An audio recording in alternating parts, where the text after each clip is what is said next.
करते हैं सदन में कि वो आए और अपनी क्लास ले। जी मैडम, सादर आमंत्रित हैं आप। केवी के सभी को बनखेड़ी मेरा से हैं नमस्कार। आप आए। सभी को मेरा जी नमस्कार। नमस्कार। नमस्कार। मैं डॉक्टर आकांक्षा पांडे, कृषि विज्ञान केंद्र गोविंद नगर से। आज आप सबके साथ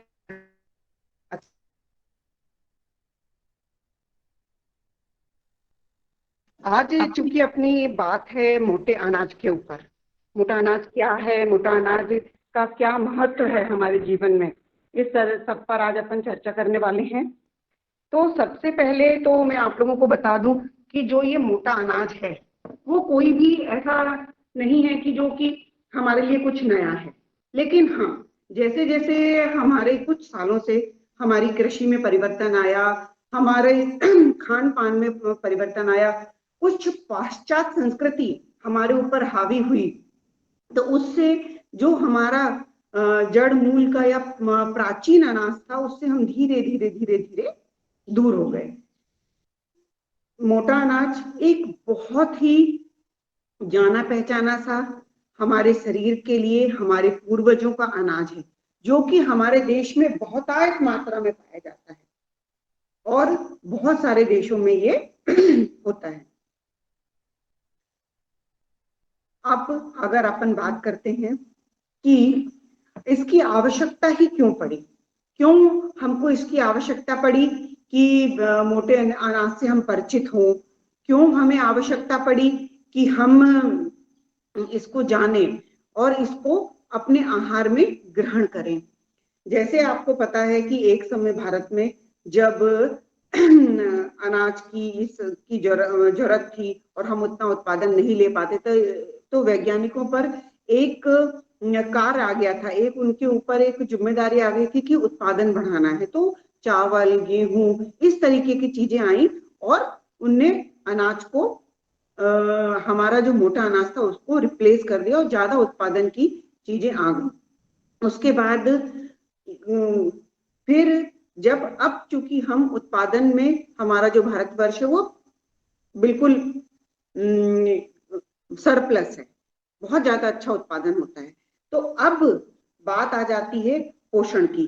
जब से कोरोना काल आया है तब से हम सभी को अपने शरीर के ऊपर, अपने पोषण के ऊपर, अपनी रोग प्रतिरोधक क्षमता के ऊपर एक गंभीर चिंतन हो गया है, एक गंभीर चिंतन बन गया है कि हम अब इस तरह कोरोना जैसी बीमारी अगर बार बार आती है, कोरोना जैसी बीमारी अगर बार बार आती है और कभी ऐसे हालात क्रिएट हो जाते हैं तो हमको अब क्या करना चाहिए, क्योंकि हमारा जो शरीर है वो जो हम खाते हैं उन्हीं चीजों से बना हुआ है। पूरे शरीर जो हम खाते हैं, जो हम भोजन ग्रहण करते हैं, उसी से हमारे शरीर का निर्माण होता है।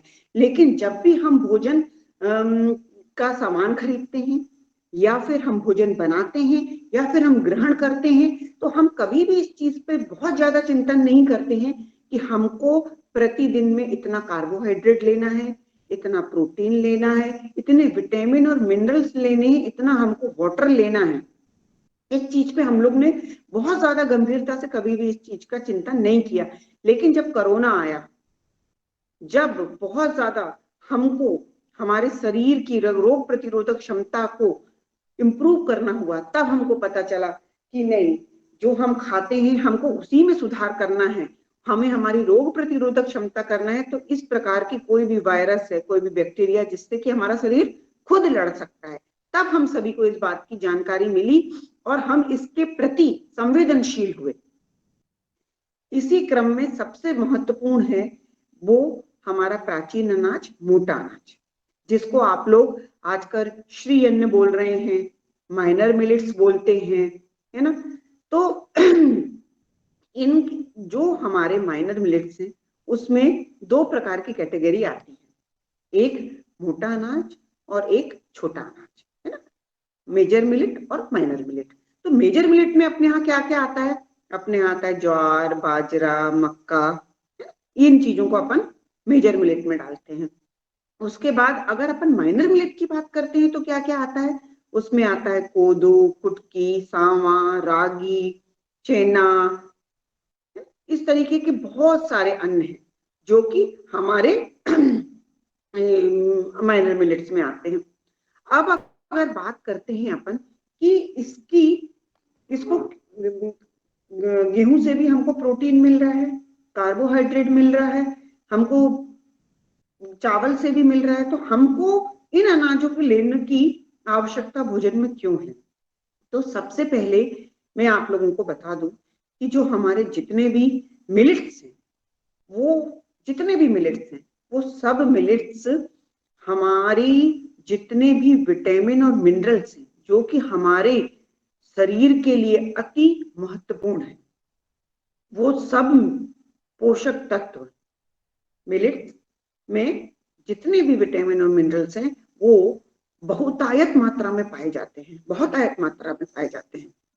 उसके बाद इसमें जो लौह तत्व है वो भरपूर मात्रा में होता है, जिसके सेवन करने से हमारे शरीर में खून की कमी दूर होती है। खून की कमी से एक रोग होता है एनीमिया, जो कि हमको बचाने का काम करता है। तो अगर हम मिलेट लेंगे तो हमें उसमें लोहा भरपूर मात्रा में मिल जाएगा, जो कि हमारी एनीमिया की कमी को दूर करता है। दूसरा महत्व उसमें रेशे भरपूर मात्रा में होते हैं। जितने भी मिलेट्स हैं, आप चाहे माइनर मिलेट्स ले लीजिए या मेजर मिलेट्स ले लीजिए, उसमें भरपूर मात्रा में रेशे होते हैं। अब कहते हैं कि गेहूं को भी बिना छना हुआ खाना चाहिए, है ना? क्यों? क्योंकि उसमें रेशे रहे। तो ऐसे ही गेहूं में तो जो रहते हैं रेशे वो तो ठीक है, लेकिन इसमें जितने भी माइनर मिलेट्स हैं उसमें भरपूर मात्रा में रेशे उपलब्ध रहते हैं, जो कि हमारे लिवर की गट्स हेल्थ के लिए इंपॉर्टेंट होते हैं। हमारे गट्स हेल्थ में जो हमारे शरीर में गट्स एरिया होता है उसमें बैक्टीरिया होते हैं। बैक्टीरिया का भोजन क्या होता है? बैक्टीरिया का भोजन होता है रेशे।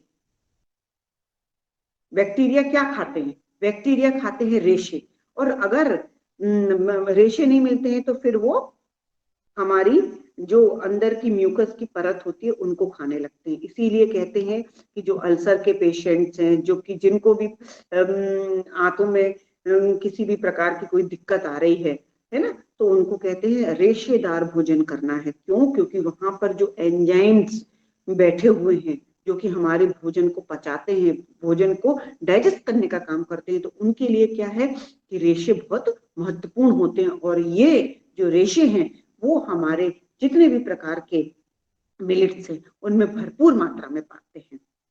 उसके बाद सबसे ज्यादा इम्पोर्टेंट क्या है? आज आप देख रहे हैं कि हमारे जो अगर भारतवर्ष की हम बात करते हैं तो हमारे भारतवर्ष में आप अगर एक स्टडी को हम उठाकर देखते हैं तो हमारे भारतवर्ष में 60 to 63% लोग आज डायबिटीज के शिकार हो चुके हैं, है ना? उसमें खान पान की आदतें आती हैं, उसमें हमारा दिनचर्या आती है, उसमें हमारे लाइफ स्टाइल आती है, हमारा स्ट्रेस आता है, जो कि एक भागम भाग हो गई है, दौड़ हो गई है एक तरीके की, पूरी जिंदगी को जीने की। जिंदगी जी नहीं रहे हैं, जिंदगी को ढो रहे हैं, है ना?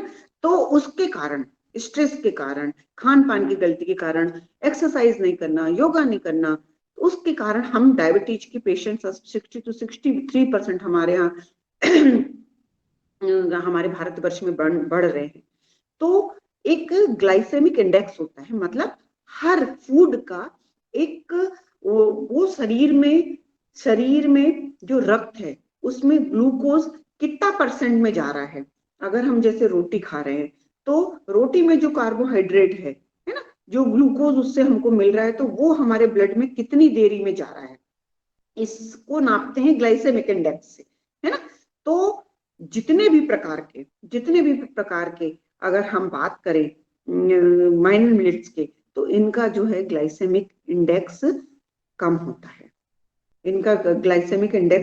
है, अगर डायबिटीज पेशेंट्स जितने भी माइनर मिलेट्स हैं उनको अपने प्रतिदिन के डाइट में शामिल करेंगे तो उनको खून में ग्लूकोज की मात्रा धीरे धीरे बढ़ेगी, धीरे बढ़ेगी और कम मात्रा में बढ़ेगी, तो उनका पेट भी भरा रहेगा और साथ में उनको भूख नहीं लगेगी, तो वो थोड़ा कम खाएंगे, है ना। और ग्लूकोज की मात्रा नहीं बढ़ेगी तो उनका जो शुगर लेवल है वो बढ़ेगा नहीं, और उससे अगर शुगर लेवल ब्लड में नहीं बढ़ेगा तो शुगर से जितनी भी प्रकार की प्रॉब्लम होती है, शुगर डायबिटीज पेशेंट के लिए कहते हैं ना ये बात कि डायबिटीज होना मतलब एक तरीके की शरीर में दीमक लगना, है ना।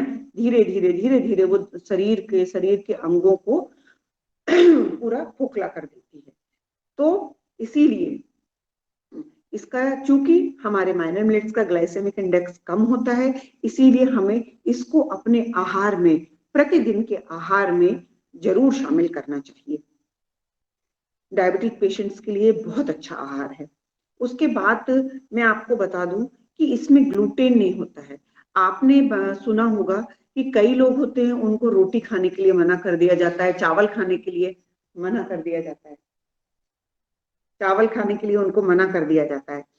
तो क्यों? क्योंकि जो उसमें जो ग्लूटेन होता है ना, ग्लूटेन होता है, वो एक प्रकार का जो लिवर में रोग होता है, वो होता है सिलिएक, है ना। आप लोगों ने, कई लोगों ने सुना होगा कि भाई सिलिएक है तो इनको रोटी नहीं खाना है, इनको मक्का खाना है ना।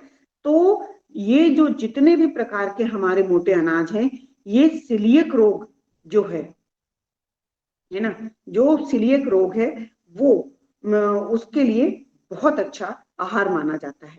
और ये पूरे अनाज ग्लूटेन फ्री रहते हैं, इसमें ग्लूटेन की मात्रा नहीं रहती है।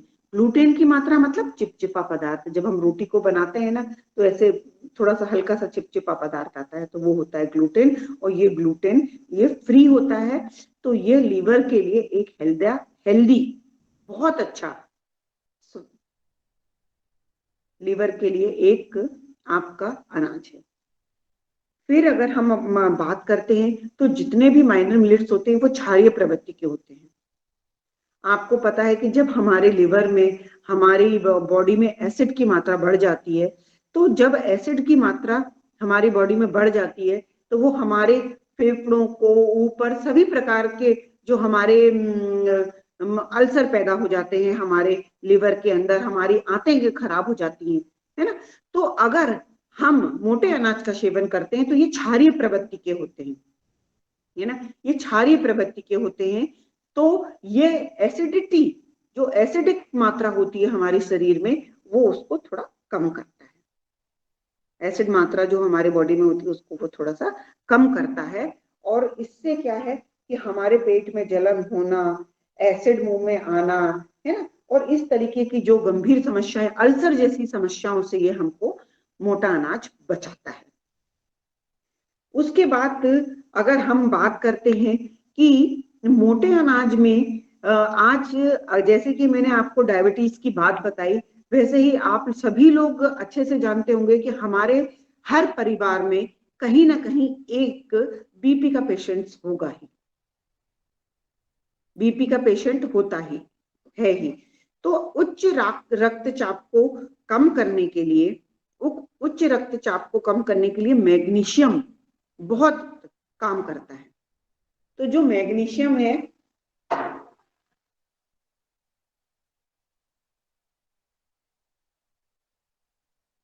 जो मैग्नीशियम है वो जो मैग्नीशियम है, मैग्नीशियम उच्च रक्तचाप को, मतलब हाई बीपी को कंट्रोल करने में बहुत मददगार होता है।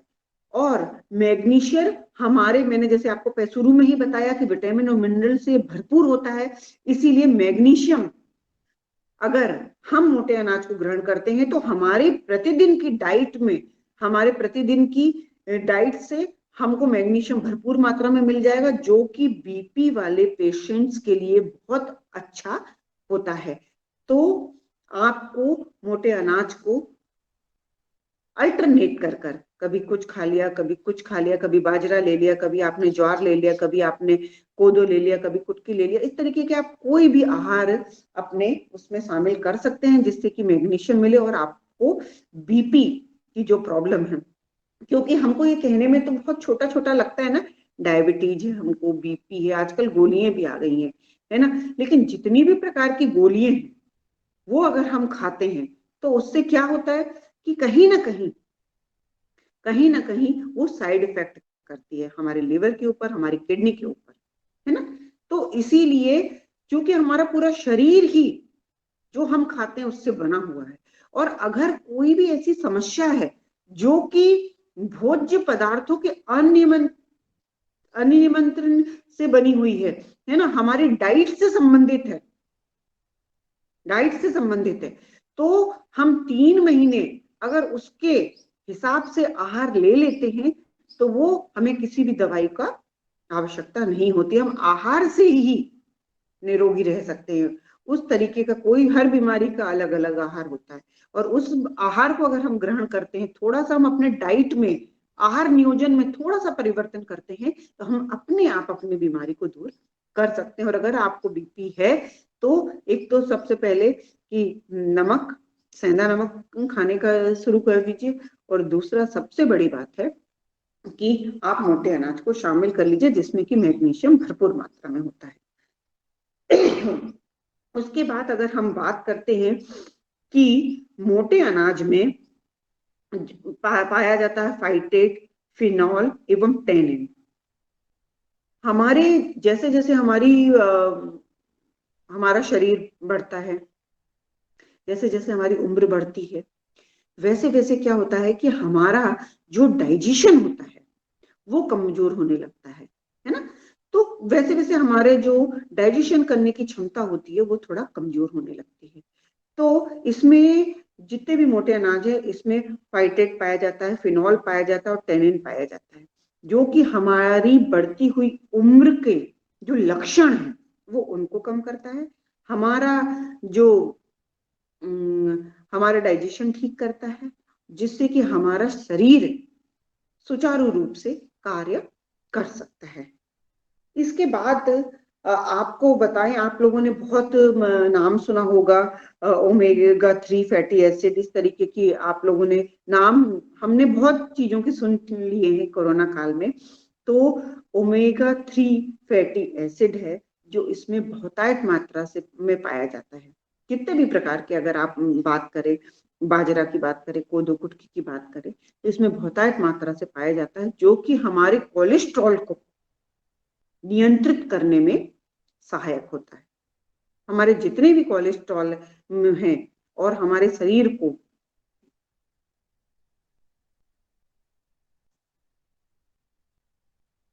कोलेस्ट्रॉल को हमारे शरीर से घटाने में और उसकी जो भी दुष्परिणाम हमारे शरीर में आने वाले हैं उसको यह कम करता है। इसीलिए हमें मोटे अनाज का सेवन किसी न किसी रूप में, नाश्ते में, दोपहर के भोजन में या फिर रात के भोजन में जरूर करना चाहिए। इसके बाद मैंने आप लोगों को बताया ही है कि बाजरा में जो उपस्थित फास्फोरस एवं कैल्शियम है वो हड्डियों को मजबूत करने का काम करता है। तो हमारी हड्डियों को, हम 30 के बाद आप देखते हैं कि कहीं ना कहीं हमको विटामिन डी की कमी हो रही है, हमको जोड़ों में दर्द होने लगता है ना, हमारे पंजों में खिंचान होने लगता है। तो अगर हम मोटे अनाज का सेवन करेंगे तो हमारे को कैल्शियम और फास्फोरस बहुतायत मात्रा में मिलेगा, और हमारे को इस तरीके की जो समस्याएं हैं वो हमको नहीं होंगी। उसके बाद अगर हम बात करते हैं कि हमारे जो मोटे अनाज हैं उसमें एक बहुत पोषक तत्व पाया जाता है, वो है लेसिथिन। जो ये लेसिथिन होता है, तो आपको सभी को पता है कि जो हमारा पूरा शरीर है उसमें जो स्नायु तंत्र है उससे वो एक्टिवेट होता है, उसी से वो सुचारू रूप से चलता है, और इसको एक्टिवेट करने में एक बहुत महत्वपूर्ण तत्व की आवश्यकता होती है और वो इसको क्रियान्वित करता है, वो है लेसिथिन।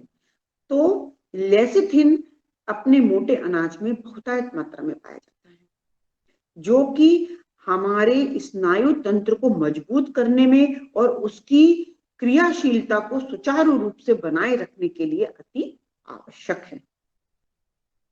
इसके बाद अगर हम बात करते हैं कि जो जितने भी प्रकार के मोटे अनाज हैं वो कैंसर निरोधी तत्व उसमें बहुतायत मात्रा में पाए जाते हैं।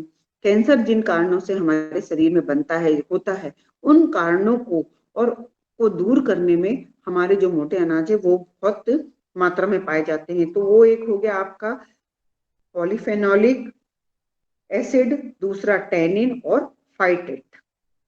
3 प्रकार के पोषक तत्व इसमें पाए जाते हैं जो कि हमारे शरीर की जितने भी प्रकार की कैंसर विरोधी तत्व उत्पन्न करते हैं वो उससे लड़ने का काम करते हैं और इस तरीके की सेल्स जो निर्मित होती है उनको निर्मित होने नहीं देते हैं।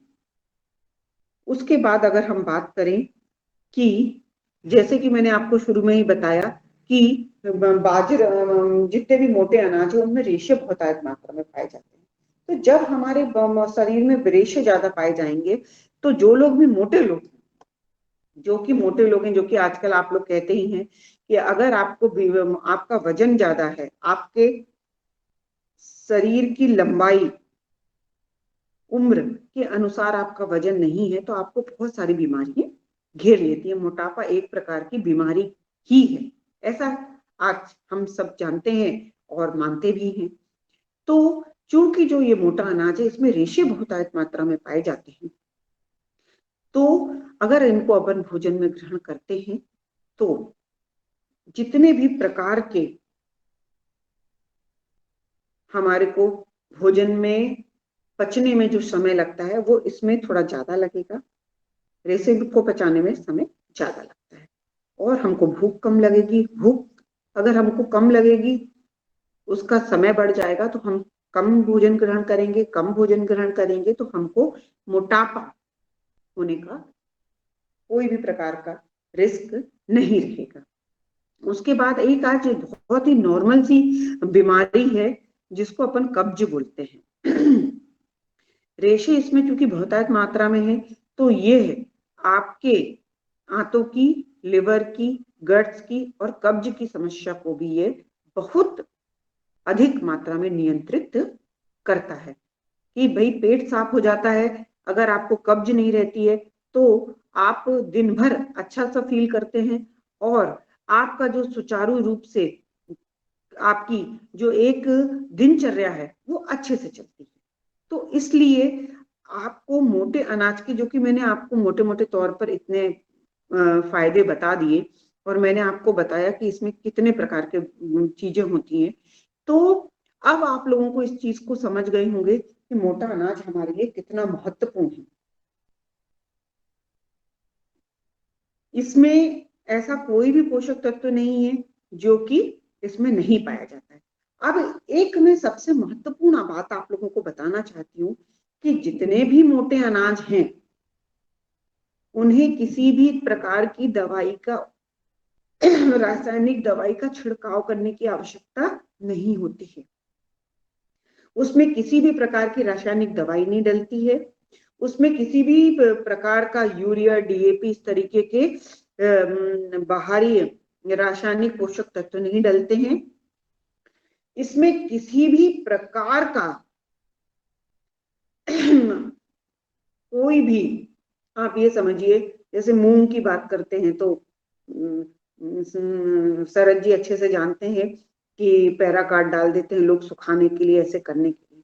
तो ये इसमें ना तो बहुत ज्यादा इसका बीज महंगा आता है, ना इसकी खेती करने में बहुत ज्यादा लागत लगती है और इसको सालों साल आप अपने घर में सुरक्षित रख सकते हैं, सालों साल रख सकते हैं। इसमें किसी भी प्रकार के कीटाणु नहीं लगते हैं, है ना तो इसमें फुंदी लगेगी, ना घुन होगा, ना कुछ होगा। आप सालों साल इसको अच्छे से इकट्ठा करके रख सकते हैं।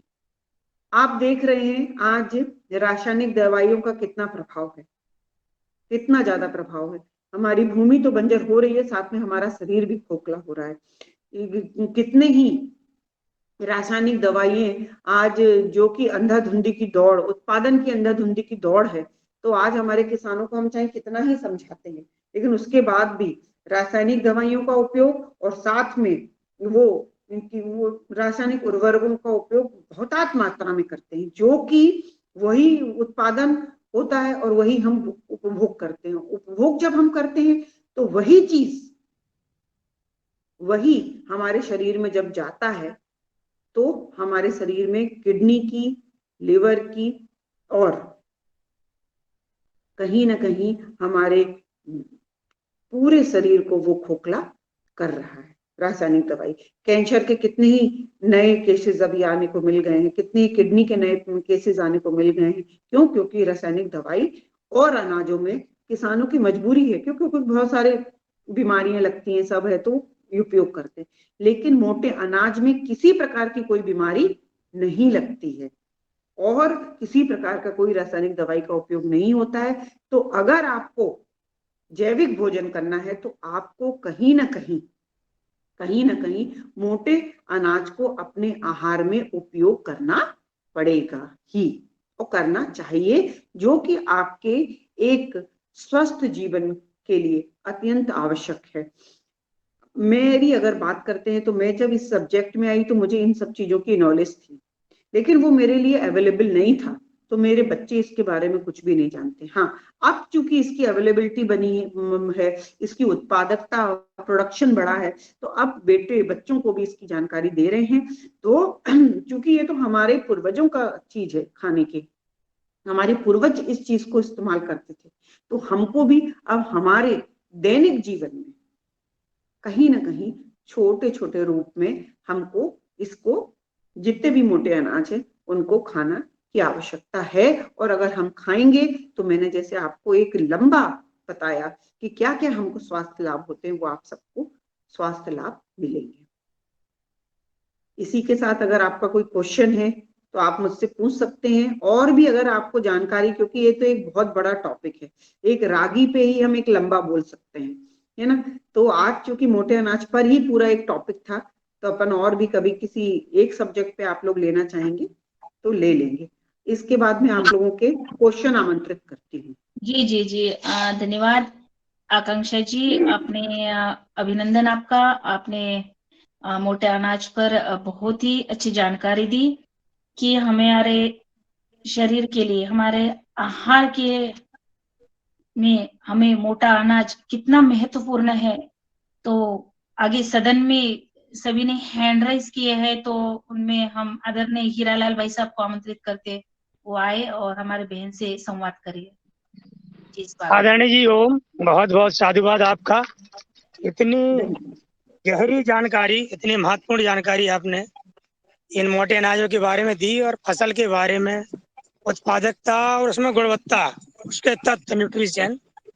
मेरी जिज्ञासा ये है जी कि रागी है, बाजरा है, ज्वार है, ये जितने मोटे अनाज की हम बात कर रहे हैं, जी इनकी तासीर के बारे में यदि और आप बता दें, किस अनाज की क्या तासीर होती है, किसकी ठंडी होती है, किसकी गर्म होती है, तो किसको कितनी मात्रा में लेना है, ताकि वास्तव में उसका जो फायदा है वो लोगों को मिल सके। इसकी दौड़ में, अंधी दौड़ में ज़्यादा ना खाना शुरू करें, ताकि उसके फायदे की जगह नुकसान हो। तो हो सकता है मैं, आपने बताया हो, मैं सुनना पाया हूँ, यदि बता दिया तो ठीक है, नहीं तो बताने की कृपा करें। ओम।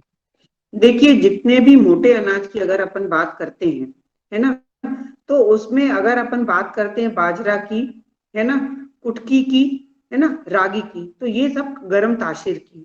उसके बाद ठंडे अनाजों में सिर्फ 3 चीजें ही आती हैं, जो कि हैं अपनी मक्का, उसके बाद है अपनी कोदो, है ना, ये कोदो और चना, ये 3 अनाज ऐसे हैं जो कि ठंडी तासीर में आते हैं। लेकिन फिर भी मैं आपको देखिए बताऊं कि अगर आप, हमारा जो शरीर है, जो हम भोजन करते हैं वो हमारी प्रवृत्ति बन जाती है। जो भी हम भोजन करते हैं वो हमारी प्रवृत्ति बन जाती है। हम जो, हमारे शरीर को उस चीज की आदत हो जाती है ना। जैसे हम भारतवर्ष में रह रहे हैं, एक्सक्यूज मी, अगर हम भारतवर्ष में रह रहे हैं, अगर हम अमेरिका में रहेंगे तो वहां सरवाइव नहीं कर पाएंगे। क्यों? क्योंकि हमारी जो शरीर की, हमारी प्रवृत्ति वैसी ही बन जाती है, इस कारण से। तो अगर किसी भी चीज को हमें हमारे भोजन में शामिल करना है तो उसको हमको धीरे धीरे ही करना चाहिए, है ना। अगर आप शुरुआत करते हैं तो हफ्ते में 3 दिन इसका इस्तेमाल करें, उसके बाद अगर आप इसको प्रतिदिन ही इस्तेमाल करना चाहते हैं तो सोमवार को रागी कर लिया, रागी का हलवा बना लिया, है ना। उसके बाद मंगलवार को आपने बाजरे की रोटी बना ली, है ना। उसके बाद आपने बुधवार के दिन ज्वार का खिचड़ा बना लिया। इस तरीके से बदल बदल के हम अनाजों का उपयोग करेंगे तो उससे मिलने वाले पूरे पोषक तत्व भी हमको मिलेंगे, और साथ में हमारे शरीर को, चूंकि ये नया आहार है, ये उससे हमारे शरीर अभी इसको नहीं जानता है, हमारा लीवर इसको नहीं जानता है, तो वो धीरे धीरे इनसे परिचित भी होने लगेंगे।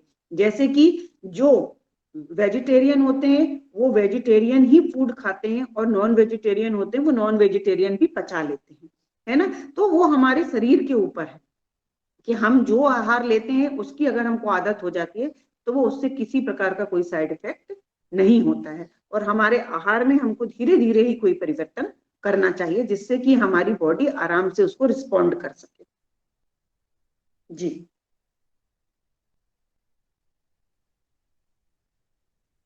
जी, बहुत बहुत साधुवाद आपका। जी हाँ ये जी, आदरणीय पुष्प कुमार जी। ये गर्मी वाले जो हैं अनाज, ये कुटकी, रागी और बाजरा, और ठंड ठंड ठंड प्रवृत्ति वाला का नाम जरा बताने का कष्ट करेंगे। मक्का, मक्का ठंडा होता है, और मक्का, कोदो, कोदो कोदो का चावल। जी, मक्का, कोदो और जी जी, और क्या, और एक चीज, और मैं चना चेना चना बता रही थी। चना। चेना, चना जी, चेना। धन्यवाद।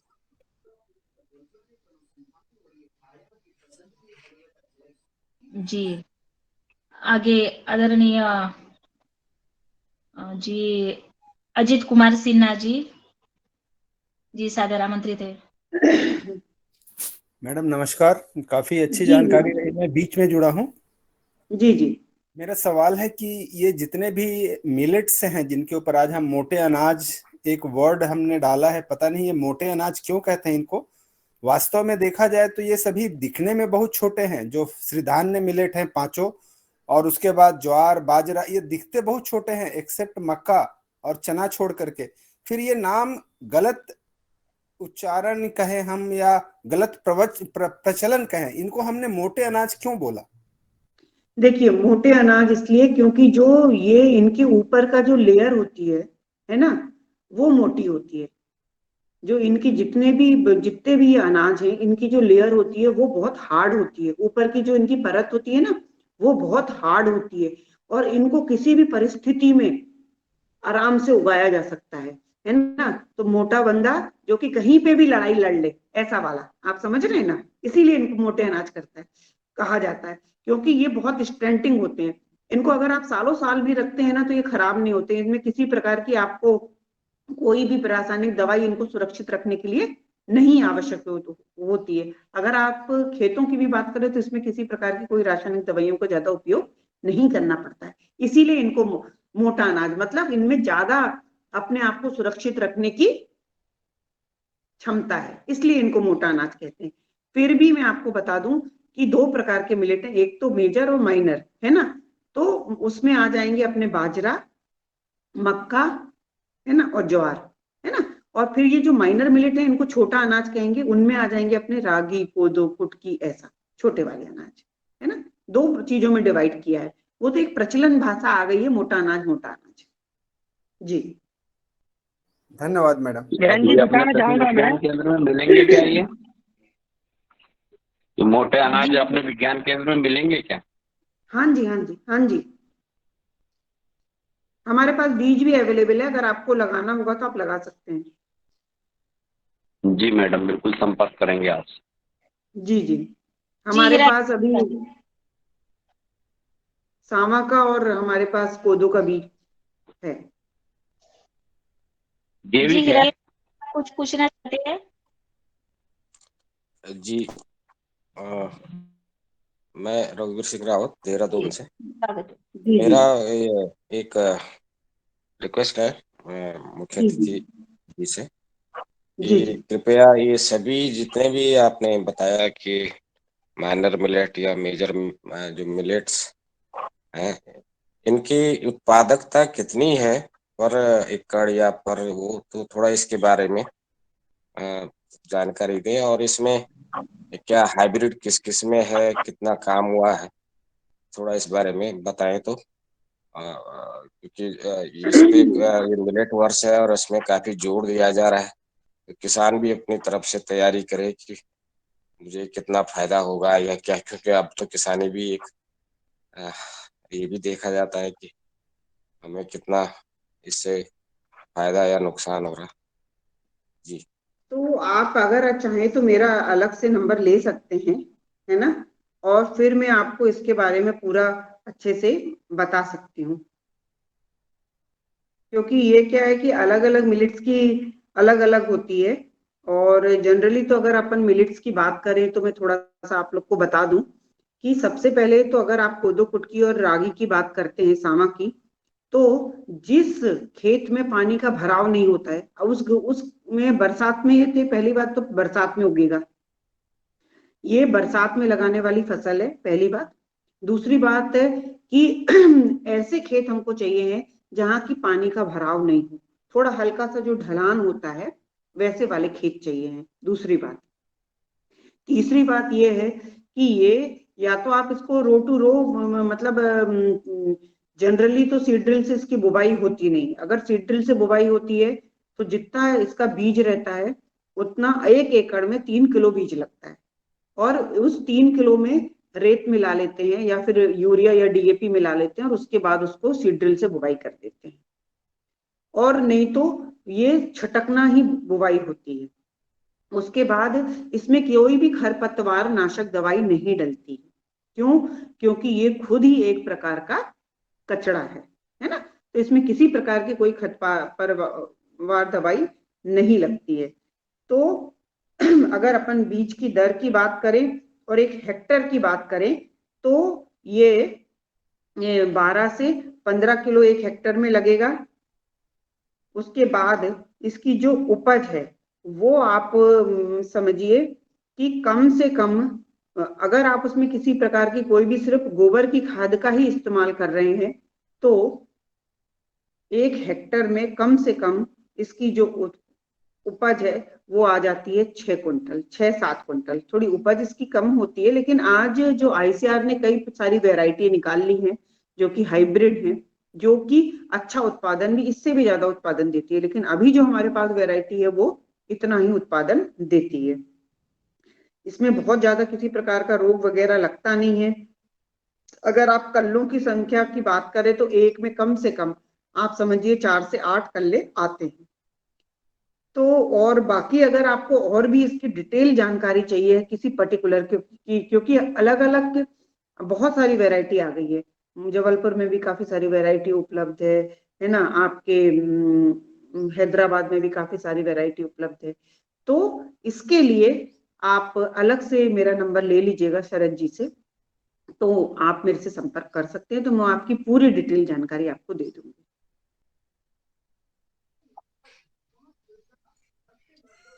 जी। जी, मैं और झारखंड से बोल रहा हूँ मैडम। जी जी ये झारखंड में जो मोटे अनाज है उनका जिक्र आपने नहीं किया। एक है मड़ुआ, हाँ, और एक है मड़ुआ भी है। और एक गुंदली। गुंदली जी जी जिसको हम लोग कहते हैं, जी आप जी लोग जी अब कहते हैं उधर। तो जी जी सबसे बड़ी समस्या इसमें यह है, इतने छोटे अनाज ये सब हैं कि जी जी इनको ओसाना और सुखाना और झाड़ना, और इतना हमारा पथरीली जगह है जी कि जी सुखाने और ओसाने में जो इसमें कंकड़ आ जाते हैं। सबसे जी जी बहुत बड़ी समस्या इसमें है कंकड़ को अलग से करना, झाड़ना। तो इसलिए भी हम लोग को जो खलिहान होता है, इसके लिए जी जी खलिहान बहुत ही महीन या तो सीमेंटेड चाहिए, तब जी तब जाकर के ये कंकड़ रहित मिल जाएगा। अब जो जी छोटे किसान होते हैं वो तो सीमेंटेड नहीं कर पाते हैं। मुख्य कारण यही है कि उसके लिए खलिहान बहुत ही एकदम चट्टान, जहाँ पर है ये बना बनाया प्राकृतिक खलिहान जिसको कहा जाता है, कुछ ऐसे जगह हमारे यहाँ हैं जहाँ चट्टान ही हैं और एकदम समतल चट्टान है, वहीं पर ये इसको बैल के द्वारा उसको मैंने रौंदा जाता है और झाड़ा जाता है। तो जी उसी जी नहीं खेती होने के कारण ये मुख्य है कि ये उसमें झाड़ने में कंकड़ आ जाते हैं, तो इसका तो बहुत देखिए, बहुत ही मैं आपको प्रॉब्लम बता है। दूं कि आप एक काम कीजिए कि मैं आपको एक एड्रेस सेंड कर दूंगी, है ना। मैं इनको दे दूंगी, सरोज जी को एड्रेस। तो आप हैदराबाद में बहुत छोटी छोटी, या फिर आप भोपाल में भी जो सीआई है वहां पर छोटी छोटी मशीनें आ गई हैं। बहुत ज्यादा पैसे की नहीं है वो, 1-1.5 लाख की मशीनें आ गई हैं, जो कि आपके अनाज को आसानी से थ्रेसिंग कर देंगे और सफाई कर देंगे।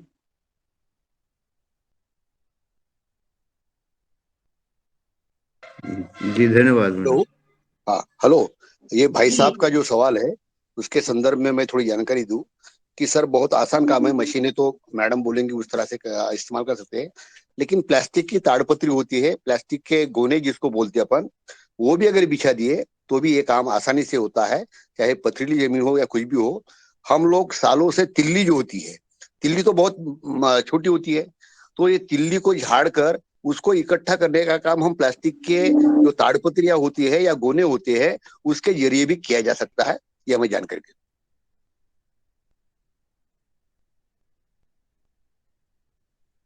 जी बहुत बहुत धन्यवाद आदरणीय भाई साहब कृष्ण कुमार जी, हीरालाल भाई साहब और दुबे सर ने संवाद किया, रघुवीर रावत सर ने भी। तो आगे हम हमारे सदन में किसी भाई और या बहन का कोई सवाल है, कुछ पूछना चाहते हैं हमारे बहन डॉक्टर आकांक्षी जी, तो स्वागत है।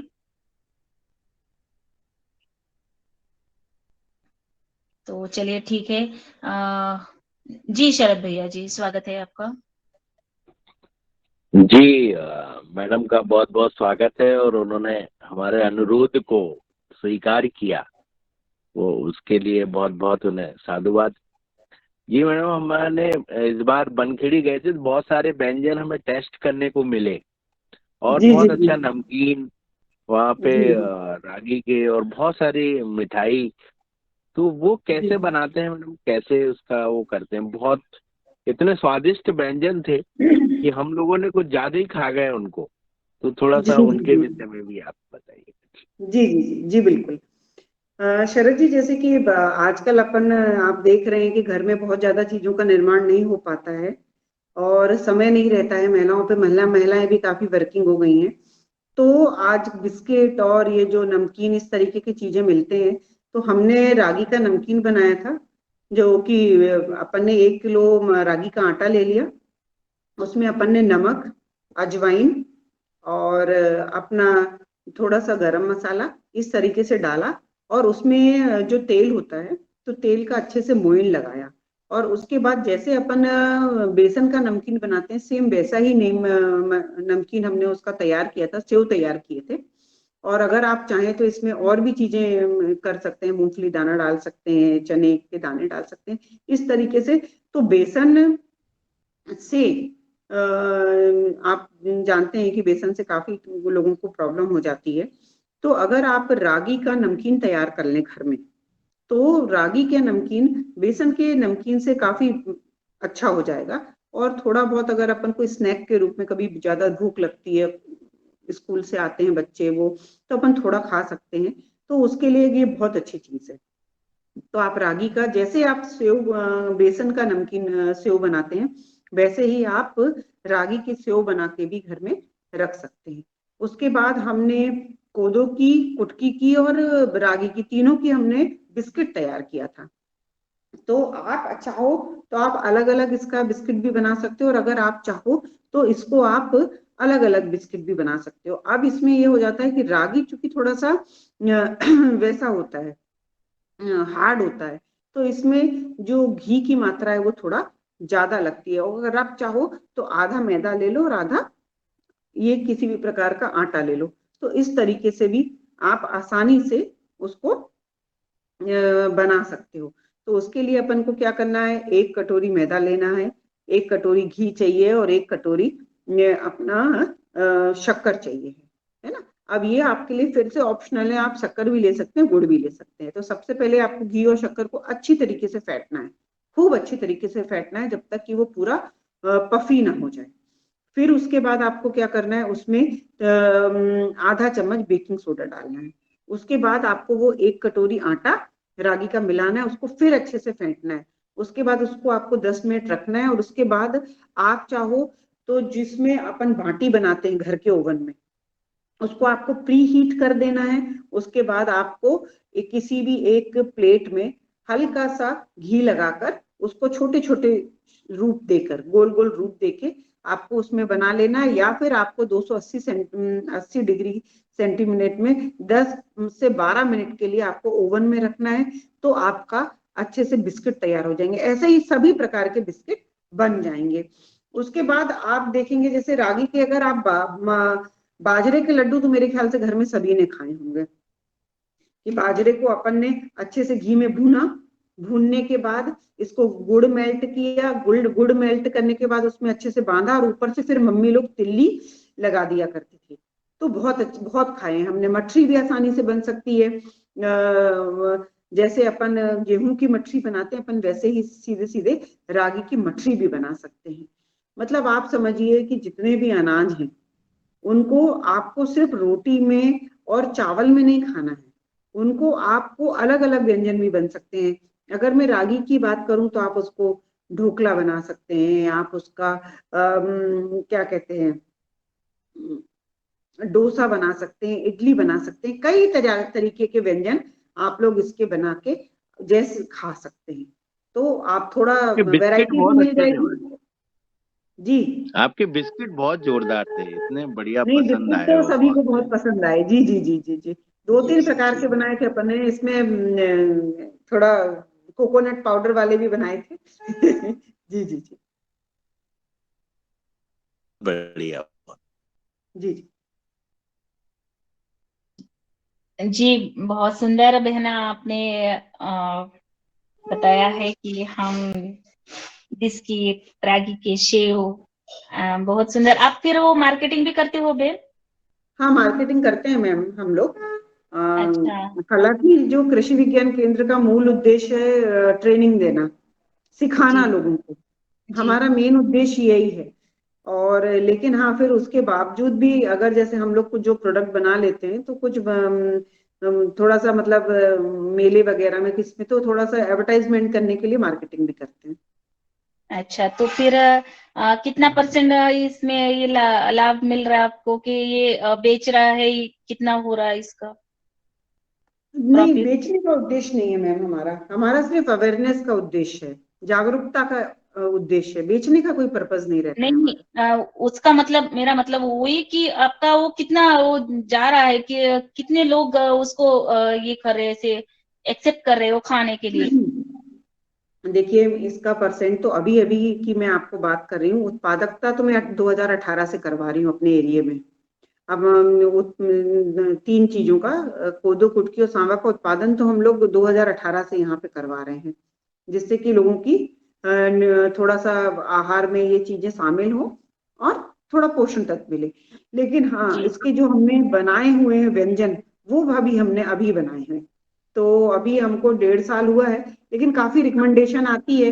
और काफी, मतलब आप ये समझिए अभी तक कम से कम हम लोग नए नए करते हुए, तो इसके पूरे हमने बिस्किट एक बार बनवाए थे 25 किलो के, और अभी फिर 10 किलो के बनवाए हैं।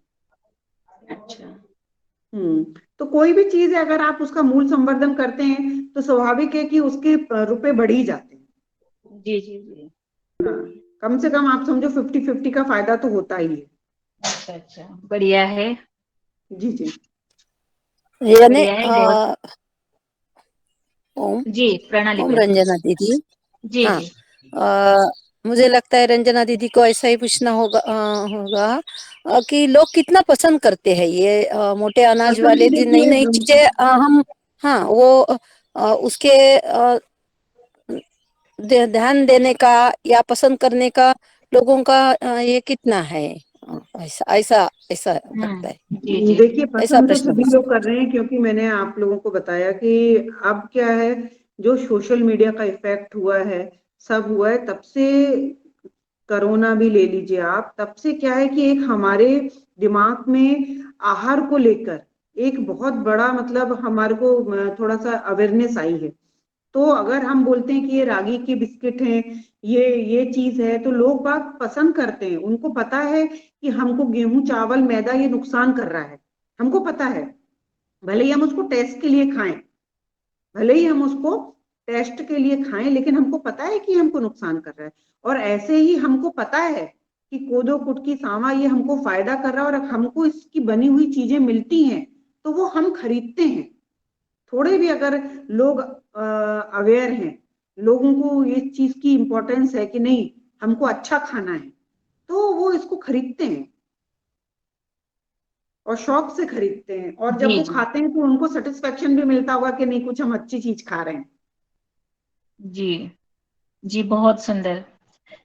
सच में है कि हमने जैसे कि कोरोना में हम घरगुती ही बनाते थे, क्योंकि बाहर का मार्केट का कोई भी यूज नहीं करते थे। कहीं पर भी कुछ सुविधाएं सब कुछ बंद था, तो हमने सभी ने एक एहसास कर लिया है कि हम जो भी घर में बनाएंगे, जो परिस्थिति में बनाया था वही हमने खा लिया, वही हमारी सेहत के लिए बढ़िया है। तो आपने भी बहुत अच्छा कह दिया है। और आगे हम आदरणीय दिनेश भाई साहब के पास चले जाते हैं। दिनेश भाई साहब जी देहरादून से जी है, आदरणीय उनका स्वागत। जी आदरणीय दीदी जी, धन्यवाद। आज की हमारी मुख्य अतिथि जी को सादर नमन। बहुत सुंदर वार्ता और बहुत इंफॉर्मेटिव जानकारी, आप अच्छी जानकारी मिल रही है। हालांकि जी मैं नेटवर्क के कारण थोड़ा देर से जुड़ा हूँ, लेकिन मैंने सुना है कि जो इनका मूल्यवर्धन मिलेट्स का है, मोटे अनाज का, जैसे मोटा अनाज वास्तव में मोटा तो नहीं है, लेकिन इसके गुण बहुत मोटे हैं, बहुत बड़े गुण हैं। तो एक बात तो ये मैंने सुनी कि असल में मैंने देखा कि जैसे हिमाचल और उत्तराखंड के कई किसान अपने खेतों में मिट्टी और गोबर से लेप करके जगह बना देते हैं, जिसमें उसको प्रोसेस कर लेते हैं, ताकि उसमें कंकड़ पत्थर न रहे। तो सरलता इसमें भी देखी गई है, और बाद में उसमें हल लगा दिया तो मिट्टी और गोबर तो हमारी खाद का काम कर लेता है। दूसरा निवेदन ये भी है कि बहन जी ने जो मूल्यवर्धन की बात करी है, तो एक दिन अगर आदरणीय बहन जी को फिर से बुलाया जाए, मैम को फिर से बुलाया जाए, और या आपके कोई विशेषज्ञ हों जो कि रेसिपी पे बात कर सकें, तो मिलेट्स के कई किसान इस क्षेत्र में कार्य कर सकेंगे और उनको अच्छा मूल्य मिलेगा, और लोगों को अच्छा उत्पादन, जो बाजार में कुरकुरे हैं, दूसरे जंक फूड हैं, उसकी जगह हम अगर इसको खाएंगे तो हमारे स्वास्थ्य के लिए भी अच्छा होगा। ये निवेदन आपसे है जी। धन्यवाद, प्रणाम।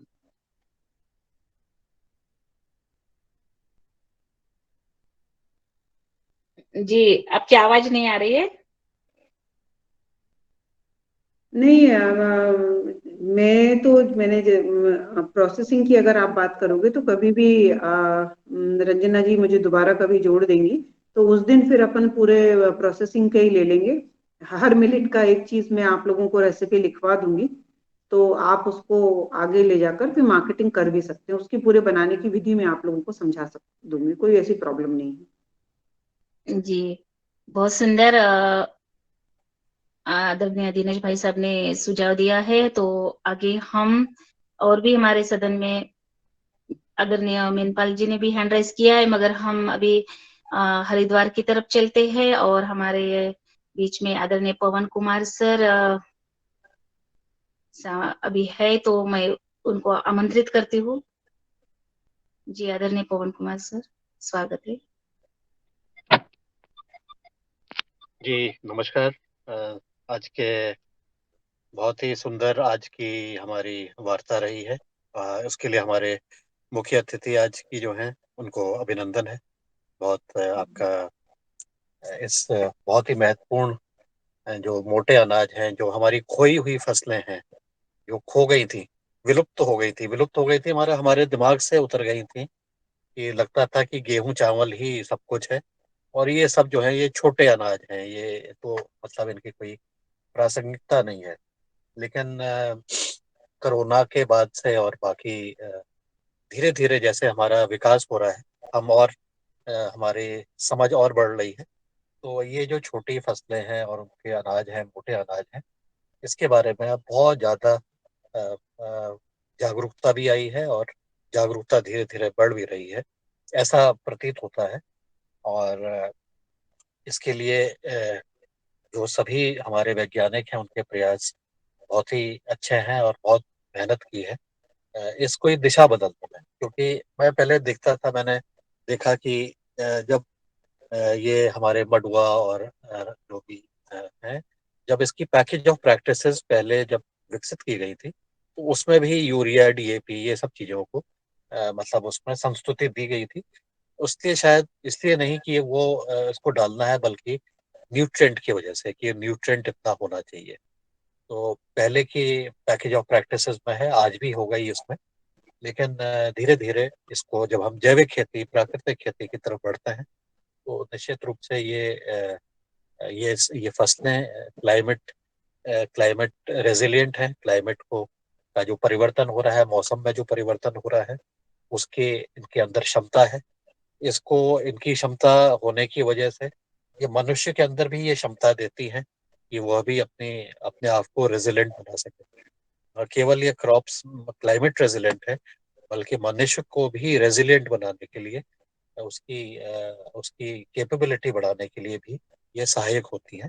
ऐसा भी हम लोगों ने महसूस किया। और जब Indian institute of millet research के साथ मिलकर के थोड़ा सा उनके शीर्षतम के साथ कार्य हमारा थोड़ा सा रहा है, तो यह भी चिंतन हुआ कि इसके बीज और उसके अन्य चीजों के बारे में विस्तारीकरण के लिए क्या किया जाए। तो उसके लिए भी बातचीत हुई है और यह भी पता लगा है, और उसमें अभी कार्य अभी चल रहा है।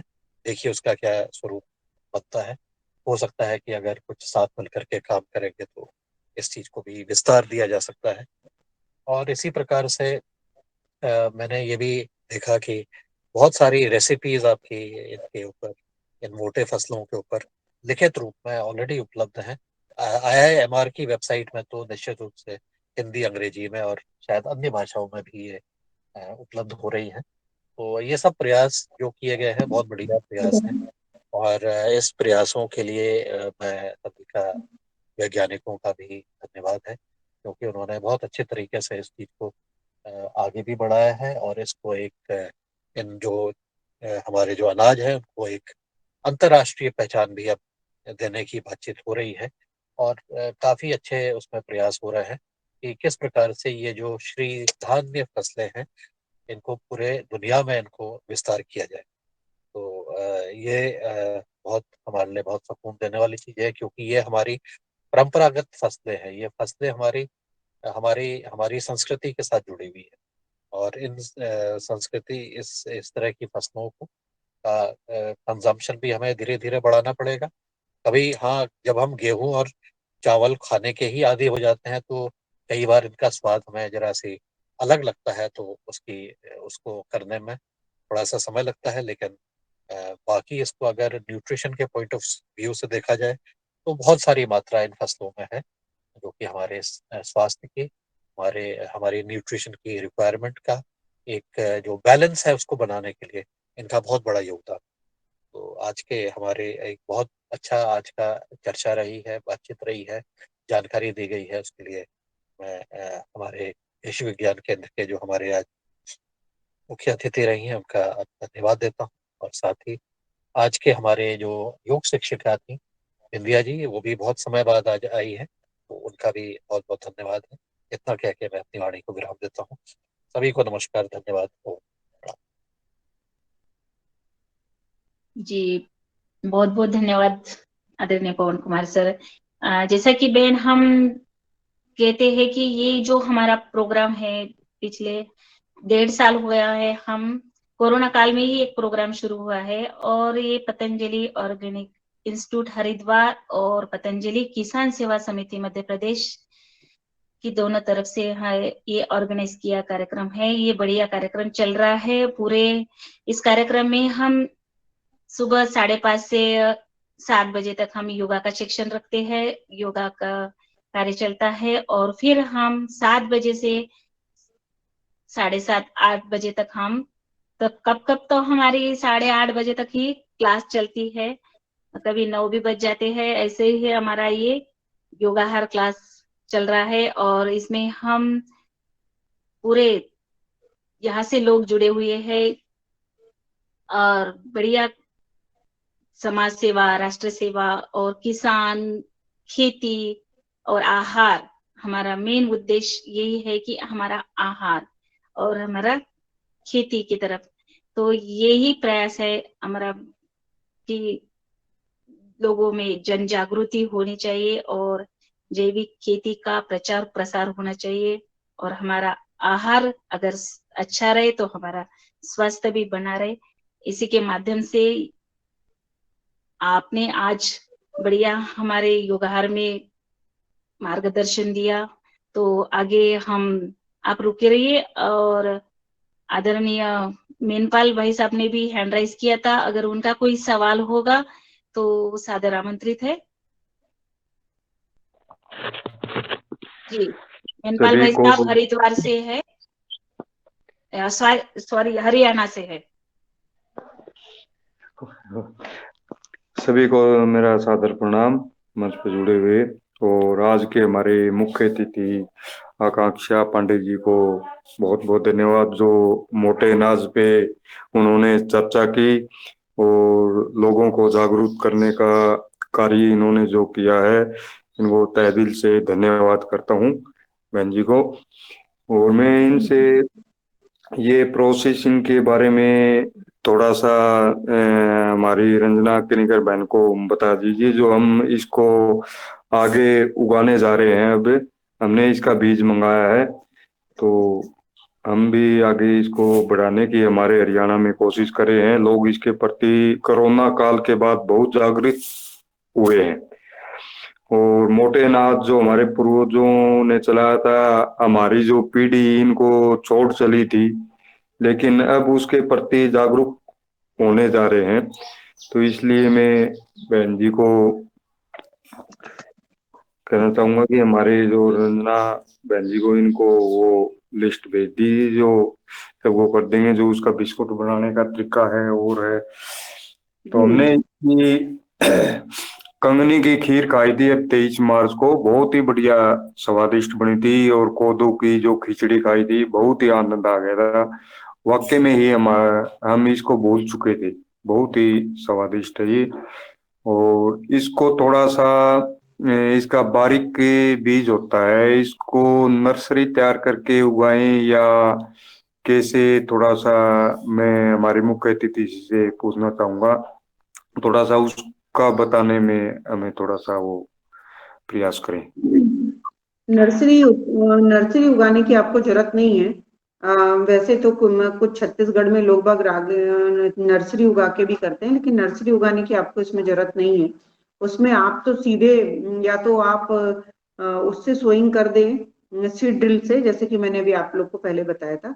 सीड ड्रिल से, जो कि ये महीन बीज होता है, तो महीन बीज में अपन को क्या करना है, या तो इसमें रेता होती है, जो अगर आप कोई यूरिया डीएपी नहीं डालना चाहते तो रेता होती है, जो रेता को मिलाकर उसमें मिला लें और आप सीड ड्रिल से उसकी बुवाई कर दें।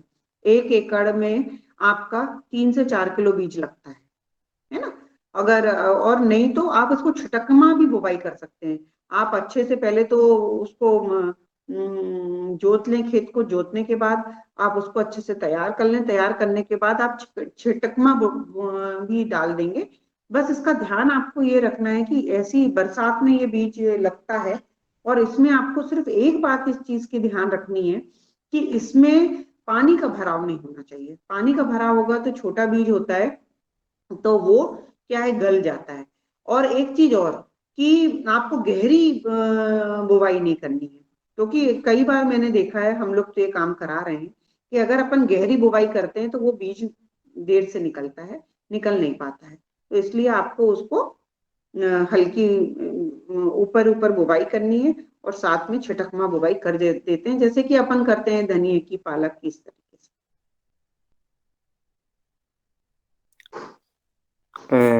देखो मुख्य अतिथि जी, और एक बात और साहब, अगर आप जैसे देखिए इतने सारे मोटे अनाज हैं, तो सबका एक जैसा नहीं है ना। अगर आपको जैसे पर्टिकुलर कोई एक अनाज की खेती करनी है तो वो आप मुझे बता दें, तो अपन उसके बारे में अच्छे से डिस्कस कर लेंगे। नहीं, हम तो सभी अनाज की वो खेती करते हैं। हम जुताई तो खेत की करते ही नहीं है। हमने तो 2 साल हो गए जुताई बंद करी हुई ने। हम तो वैसे बेड पे ही वो तकरीबन अनाज उगाते हैं। तो जी इसलिए जी मैं जी। पूछ रहा था क्यों नर्सरी तैयार हो जाए ना तो उसकी पौध होने के बाद उसको लगा सकते हैं हम। क्यों हम जुताई तो करते नहीं, इसी कारण मैं ये पूछ रहा। नहीं तो आप रागी, अगर रागी की खेती करना चाहें तो रागी की खेती में आप उसकी नर्सरी को कर सकते हैं, है ना।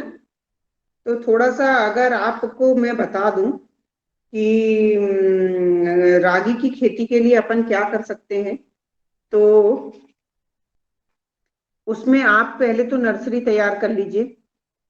फिर आप उसकी जो पौध है, तो वो पौध को आपको आपको 45 सेंटीमीटर से 45 सेंटीमीटर आपको उसकी जो मतलब पौध से पौध की दूरी होगी 45 टू 45 सेंटीमीटर, और आपकी रो टू रो की दूरी होगी 60 सेंटीमीटर से 60 सेंटीमीटर। तो आप रागी को तो मतलब आप पौध तैयार करके लगा सकते हैं। तो जी हमें इसका जो अपना कोद है इसकी भी नर्सरी तैयार कर सकते हैं क्या जी?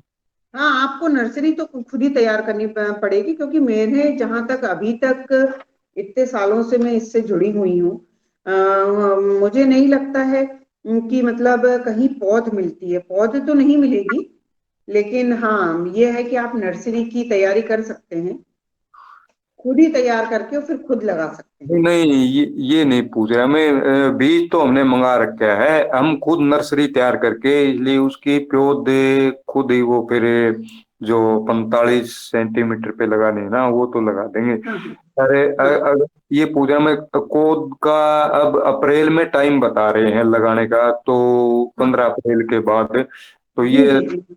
टाइम सही रहेगा? हाँ हाँ बिल्कुल बिल्कुल, है ना। क्योंकि कम से कम आप इसकी 45 दिन से 50 दिन की तो अपनी नर्सरी होनी चाहिए, है ना। और ये जो जून में आपके यहाँ बरसात कब आ जाती है? हमारे बरसात जी इसके जून के लास्ट मंथ में वीक्स में आ जाती है। जून में? तो आप इसको मई फर्स्ट वीक में भी लगा सकते हैं। आप मई फर्स्ट वीक में भी इसकी नर्सरी तैयार कर सकते हैं। तो जून लास्ट में अगर बरसात आएगी तो एक बरसात के बाद फिर आप इसको रोपाई कर सकते हैं इसकी। 45 दिन की नर्सरी इसकी सफिशियंट है। ठीक है, ठीक, धन्यवाद। जी। जी धन्यवाद आदरणीय मेनपाल भाई साहब। और आगे आदरणीय कृष्ण कुमार जी ने हैंड राइज किया है, स्वागत है। आदरणीय का ये जो संपर्क नंबर जो है जानना चाह रहे थे, तो इन्होंने बताया कि सरोज जी से संपर्क करें, और जो कि संपर्क नंबर इनसे मिल जाएगा। और आदरणीय मैं से नंबर मिला, आपको दे दे रही हूँ, नंबर आदरणीय आप से मेरा नोट कर लीजिए। ये फोन नंबर किस समय आपका फुर्सत का क्षण है बताएंगे वो भी? हाँ बताइए। 940 940 66 66 23 23 293।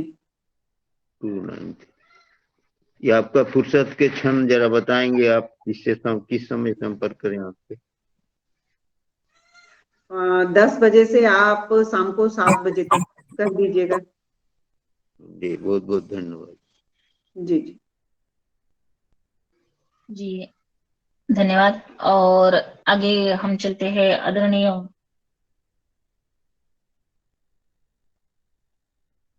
भुवनेश्वर राय जी का स्वागत है।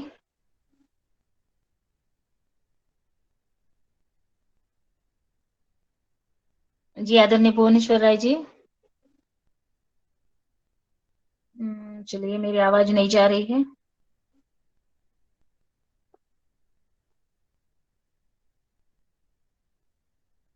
आदरणीय कुलदीप उनियाल सर, स्वागत है जी। आज के ओम हमारे। ओम ओम। जी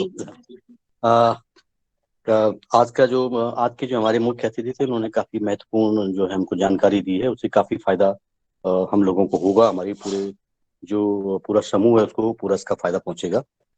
मेरा थोड़ा सा इसमें एक संशय रहता है हमेशा कि जब हम मोटे अनाज की बात करते हैं और इनकी उत्पादन की जब हम बात करते हैं तो इनकी जो किसानों को हम किस तरह से मतलब जो है, एक टाइम तो हो सकता है कि हम इसको जैसे प्रचार प्रसार इसका बढ़ रहा है तो लोग करेंगे, करने की तरफ हो सकता है कि प्रेरित हो जाएं। लेकिन जब इसकी इकोनॉमिक्स अगर हम देखते हैं, इसका जो रिटर्न होता है किसानों के लिए, जो इसका रिटर्न होता है, तो ये उन फसलों का विकल्प कैसे बन सकते हैं जिनका रिटर्न उच्च है, ज्यादा है, जिनका अगर हम देखें कि जो उनकी जो आर्थिकी है, मतलब जो उनकी इकोनॉमिक्स है, जो कितना लगाया कितना मिला कितना बचा, तो वो ज्यादा है, तो वो कैसे इसका विकल्प बन पाएंगे।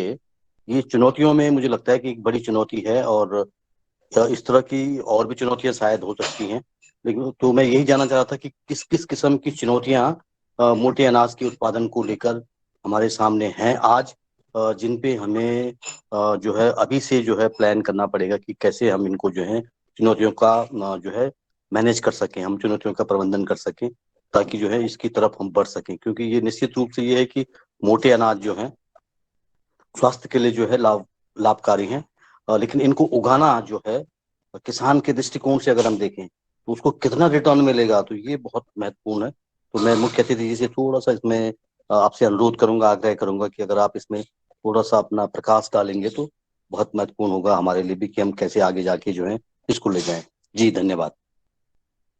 मेरा ये कहना है आपसे कि आप अगर गेहूं, चावल और अदर क्रॉप पे जाते हैं तो मैं इसको मानने के लिए बिल्कुल तैयार हूं कि उसकी प्रोडक्शन बहुत है ना। लेकिन उतना प्रोडक्शन लेने के लिए आप उसमें खर्चा कितना कर रहे हैं, आप उसमें खर्चा कितना कर रहे हैं, बीज कितने का खरीद रहे हैं, आप उसमें रासायनिक दवाइयों का कितना उपयोग कर रहे हैं, उसमें रासायनिक उर्वरकों का कितना उपयोग कर रहे हैं।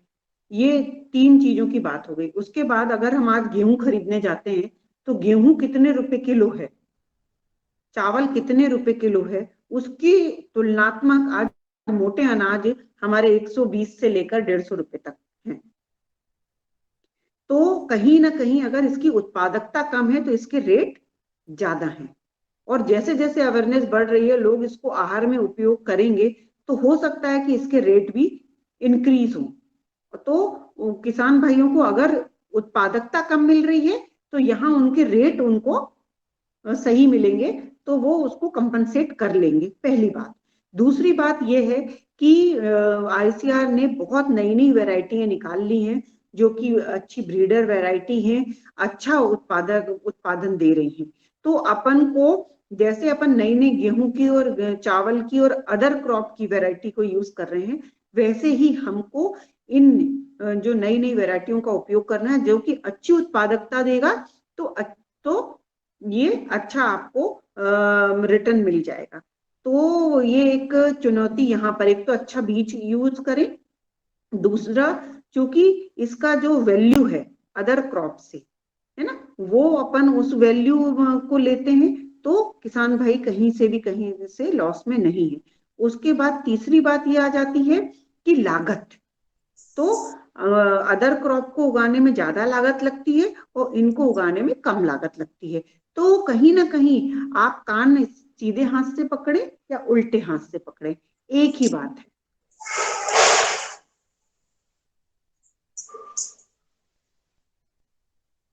जी धन्यवाद।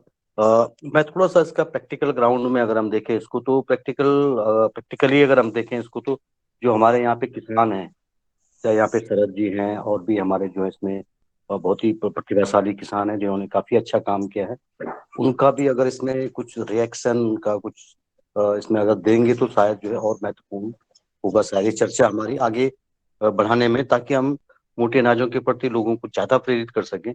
ये तभी संभव है कि क्या क्या चीजें इसमें हमें और करनी होंगी, जोड़नी होंगी।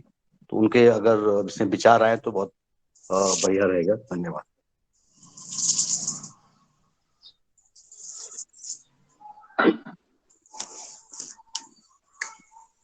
इसमें जो जैसे मिलेट्स को बोने की जो दिक्कतें हैं, आप खेत में अगर सोइंग करना चाहते हैं तो इसके लिए छोटे छोटे से प्लांटर आ गए हैं आजकल, जो सीआई में भी देखने को मिलेंगे, और हाथ चलित भी है, बैल चलित भी है और ट्रैक्टर चलित भी है।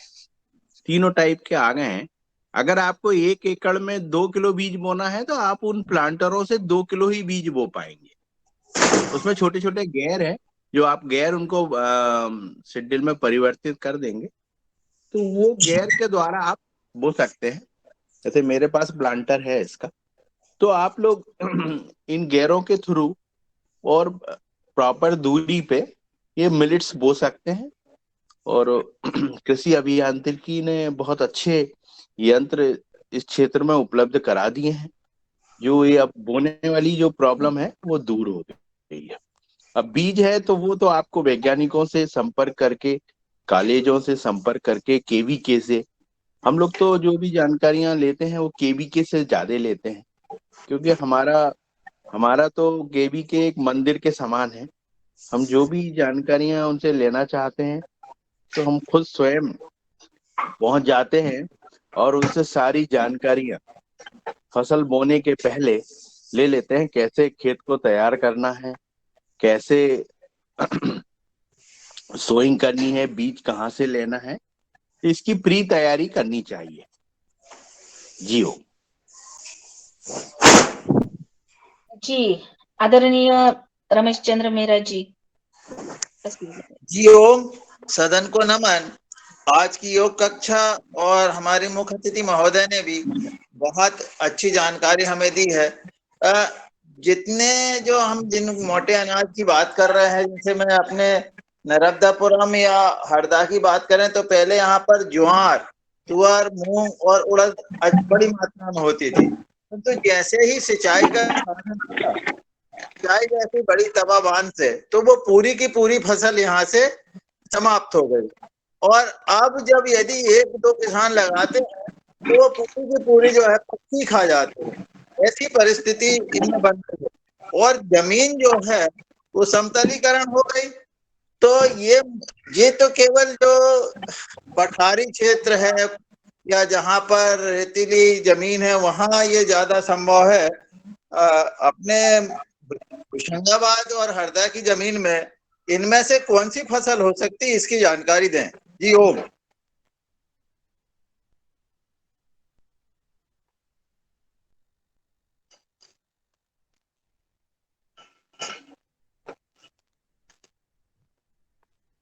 मेरा ऐसा मानना है कि दादू, ये जो जैसे केसला ब्लॉक है और बनखेड़ी ब्लॉक है, ऐसे ब्लॉक जहाँ पे गवर्नमेंट ने समतलीकरण नहीं किया है, जी जी, उन ब्लॉकों में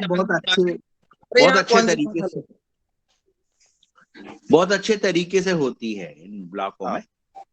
और बाकी जो समतलीकरण हो गए हैं तो वहां जो क्रॉप होती है वो ही आपको करना चाहिए जी। आपको बराबर जहाँ पानी भराता है इन मोटे अनाजों के लिए आपको प्रयास नहीं करना चाहिए जी। और रहा तो आप मक्के की फसल ठंड में ले सकते हैं आप, क्योंकि उस समय बारिश का पानी नहीं रहता है। आप मोटे अनाजों में अगर जाएं तो ज्वार, ये लेकिन क्या है कि अगर अकेला खेत आपका रहेगा तो पक्षी चिड़िया बहुत नुकसान करेंगी। जी जी जी जी। इसलिए मेरा मानना है कि जो जहाँ पे हो रहा है आप तो अपना अनाज पैदा करें और जहां ये अनाज हो रहा है, जैसे केसला ब्लॉक में, नर्मदापुरम का एक ब्लॉक है केसला, जिसमें बहुतायत रूप से ये हो जाती है। जी जी और जी। ये इधर आप सुक्तवा देखेंगे वहां तक ये होता है। तो इन एरियाओं से आपके खाने के लिए आप वहां से ले लें। जी नहीं, जितने भी जैसे पचमढ़ी है, हमारा बनखेड़ी ब्लॉक में भी ऐसे जो पहाड़ थोड़े वैसे हैं, वनवासी क्षेत्र हैं, वहां पर अभी भी हो रहा है ये। और ये तो आपने जो बात कही कि पक्षी नुकसान करते हैं, तो वो तो सही बात है कि एक व्यक्ति अगर लगाएगा पूरे उसमें, तो वो तो क्या है कि पक्षियों को भी प्रिय है, उनको अपन से ज्यादा पोषण की समझ है। तो वो उसको खाएंगे ही, ये बाप की बात बिल्कुल सही है। तो इसीलिए अगर आप अकेले ना करके अगर ग्रुप में भी करें तो भी ये इससे अच्छा लाभ उठा सकते हैं। जी जी जी।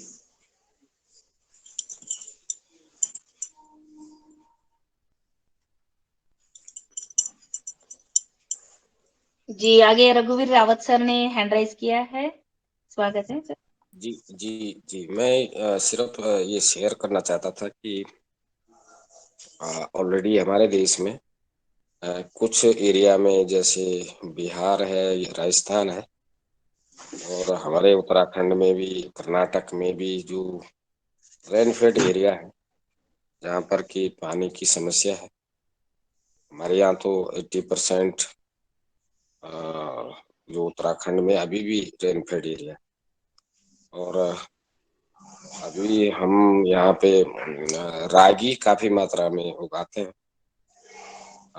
ये इस हमारे देश का भी कोई बहुत बड़ा एरिया अभी रेनफेड है, और राजस्थान जैसे एरिया में तो जमीन के नीचे भी पानी नहीं रह गया है।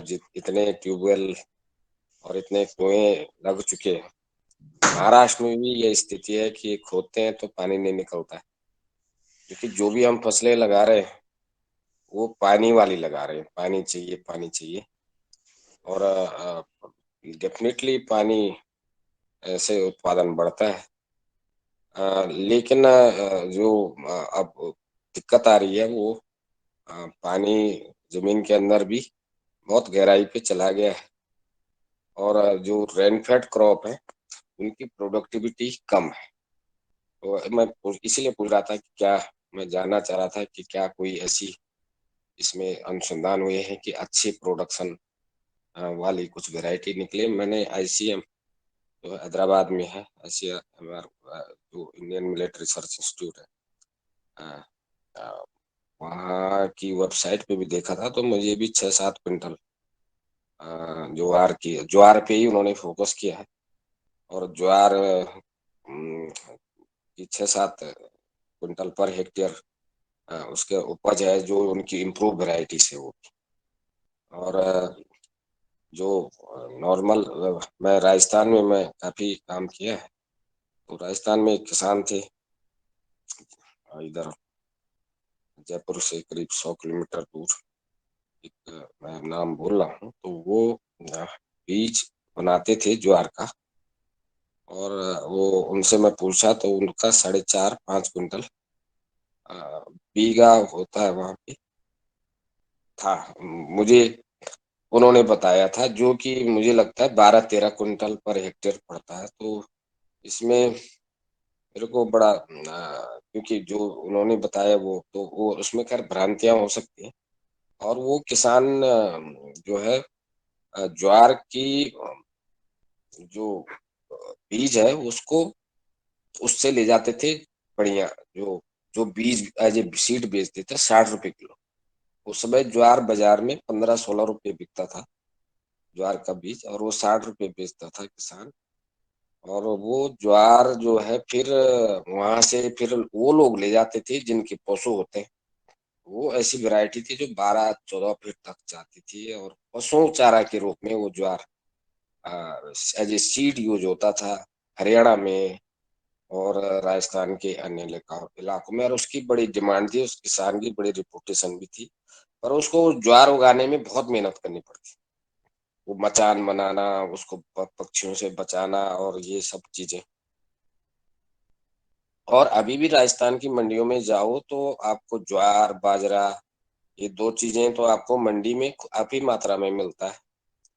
हाइब्रिड बाजरा भी आ गया, ज्वार में भी हाइब्रिड आ गया है, कंपनियों ने इसमें निकाला है। और मुझे लगता है जो ये मिशन है, जो क्या कहते हैं मिलेट वर्स जो हम मंगा रहे हैं, और जो हमारी सरकार ये मिशन चला रही है, और ये एक बड़े स्तर पे इस पे जोर दिया जा रहा है कि मिलेट को हम प्रमोट करें, हमारी हेल्थ के लिए अच्छा है।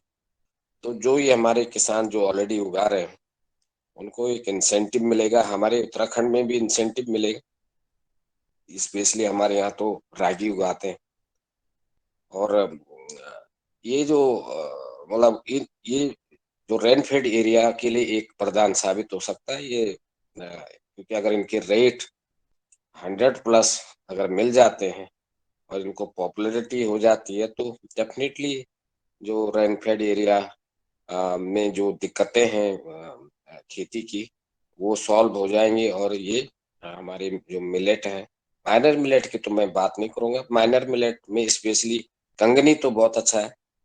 और ये फॉक्सटेल मिलेट है, ये माइनर में आता नहीं आता, पर ये तो अच्छा हमारे यहाँ इसको बड़ी मात्रा में उगाया जाता। तो फॉक्सटेल मिलेट, सॉरी फॉक्सटेल नहीं, बर्नयार्ड मिलेट, फॉक्सटेल मिलेट और ये जो झंगोरा हमारे यहाँ कहते हैं उसको बर्नयार्ड मिलेट। तो जो ये कंगनी और सांवा और ये रागी, ये 3 चीजें हमारे यहाँ भी उगती हैं उत्तराखंड में। और रेनफेड एरिया है तो मजबूरी है, उगाना पड़ता है, क्योंकि ये क्लाइमेट जैसे सबको पता है ये क्लाइमेट रेजिलेंट क्रॉप है। बहुत बारिश भी हो गई तब भी हो जाती है, बहुत बारिश एकदम कम हुई, ड्रॉट की कंडीशन आ गई तब भी हो जाती है, और इसके साथ मिक्सिंग में दालें भी हो जाती हैं। तो ये जो मिशन है इसका उद्देश्य मुझे लगता है कि हमारे जो रेनफेड की जो प्रॉब्लम है, अब अगर हम इसको इरिगेटेड एरिया में उगाएं तो वो बेवकूफी होगी मेरे हिसाब से। और ये रेनफेड की क्रॉप है, ये विशिष्ट हमारे देश में अभी भी बहुत बड़ा एक एरिया रेनफेड है, और उस एरिया में अगर हम इस फसलों को उगाएंगे और इसके अच्छे दाम मिलेंगे तो डेफिनेटली हम एक लीप आगे बढ़ेंगे। और मेरा मानना ये है कि ये जो मोटे अनाज जैसे ज्वार बाजरा और चाहे रागी भी और चाहे ये जो सांवा या कंगनी, ये इनका हार्वेस्ट बहुत अच्छा होता है। और हमारे रेनफेड एरिया में हमारे जो गांव के इलाके हैं जहाँ पे अभी भी जो है जानवरों की संख्या काफी है, और जानवरों के लिए चारा की जरूरत पड़ती है, इसलिए भी किसान अधिकतर राजस्थान में मैंने देखा, राजस्थान में मैं और जगह भी गया पर जितने ज्यादा डेयरी राजस्थान में है, गांव में जितना ज्यादा दूध उत्पादन राजस्थान में होता है मैंने देखा नहीं है। गुजरात की बात शायद राजस्थान ही होगा। और हर किसान के पास काफी मात्रा में दुधारू जानवर होते हैं, और इसलिए भी वो ये फसल पसंद करते हैं। एक तो सूखा है, ज्यादा इरिगेशन की वो नहीं है, तो इसका डायरेक्ट लिंक हमारी पशु धन पे भी है, जो हम जो दूध के लिए पाल रहे हैं और दूध से भी इनकम होती है, तो इसको उससे भी जोड़ा जाएगा और जोड़ा जाना चाहिए। एक तो अच्छा उत्पादन, अच्छा उसका बीज बिके, अच्छा उसका, और दूसरा उसके साथ अगर गांव में ये दूध उत्पादन की दिशा में अगर काम हो रहा है या मतलब पशुपालन किसान कर रहा है तो ये बहुत ही उत्तम चारा होता है, और ये काफी समय तक रखा जाता है, और इसको किसान बहुत पारंपरिक तरीके से, इसीलिए ये मिलेट को अभी भी मिलेट बचा हुआ है बहुत सारे एरिया में। तो इसका मुख्य कारण एक ये भी है, ये हमारे पशुओं का प्रमुख चारा है। जी धन्यवाद। जी धन्यवाद आदरणीय रवि रावत सर, बहुत ही सुंदर चर्चा हुई, बहुत सुंदर आपने अपनी बात रखी। और आगे मेरा एक हमारे मुख्य अतिथि से सवाल है कि जो हमारे बाजरी है, बाजरी का हम सिर्फ रोटी और बाजरे की खिचड़ी खाते हैं, आज तक हमने यही यूज किया है खिचड़ी और रोटी के लिए। तो इसके व्यतिरिक्त और कोई व्यंजन बाजरे का हो सकता है, तो थोड़ा सा बताने का। बाजरे का आटे के अपन सभी प्रकार के व्यंजन बना सकते हैं। एक प्रचलन में बहुत ज्यादा है कि ठंड में हमारी दादी लड्डू बना के रखती थी बाजरे के, तो बाजरे के लड्डू बना सकते हैं अपन, बाजरे की पिटौआ बना सकते हैं, बाजरे के हम पिटौआ बना सकते हैं, बाजरे के बिस्किट भी बन रहे हैं आजकल, गुलगुले बन सकते हैं। जैसे ही हम गेहूं के आटे का उपयोग करते हैं, हम बिल्कुल बाजरे की सभी चीजें बना सकते हैं। जी बहुत बहुत धन्यवाद दीदी। हम आप आपको ये रंजना जी कभी अपन इस पे रख लेंगे चर्चा कि बनाना कैसे है। जी हाँ, वही तो। फिर अभी वो लड्डू बनाने की विधि कैसी है, ये सब हमें रेसिपीज की बताने का हाँ कष्ट बिल्कुल है बिल्कुल फिर। बिल्कुल बिल्कुल, किसी दिन अपन रख लेंगे इस पे चर्चा। जी क्योंकि जी। हमारे यहाँ बाजरी ज्यादा मिलती है, बाजरी का ज्यादा उत्पाद भी होता है। और हम भी जब ठंडी का मौसम रहता है तो बाजरी यूज करते हैं ज्यादा। तब जब जवार कम खाते हैं, बाजरी खाते हैं। हाँ तो ये बढ़िया है। बच्चों को, बच्चे वैसे भाकर खाना पसंद नहीं करते हैं, तो फिर उनके लिए थोड़ा ऐसे लड्डू ये सब कुछ बनाकर हम अगर बच्चों को दे दे तो फिर उनका उनके सेहत के लिए भी अच्छा होगा, और ये बाजरी भी उनके लिए बढ़िया होगी, जी जी है जी ना। तो हम जी आगे बिल्कुल। कभी भी आपका सेक्शन एक दिन रखेंगे और फिर जी वही बिल्कुल, उस दिन सब हम। से सभी अपन रेसिपीज पे रख लेंगे और उस दिन सब लोग पेन कॉपी लेके बैठ जाएंगे तो मैं बताती जाऊंगी और लिख लेंगे सभी लोग। जी जी जी जी शरद भैया। मुख्य अतिथि जी, जो आप आसपास के दूर दराज के जो गांव हैं वहां पे आप ये मिलेट्स उगवा रहे हैं, उनका थोड़ा सा अनुभव बताइए। शरद जी, अपने यहाँ जैसे कि अभी झिरिया है, बनखेड़ी ब्लॉक में गांव पड़ाव है, झिरिया है, कामती है, और फिर यहाँ पर हमने कोड़ा पड़ रही महाराजगंज और नजरखेड़ा में।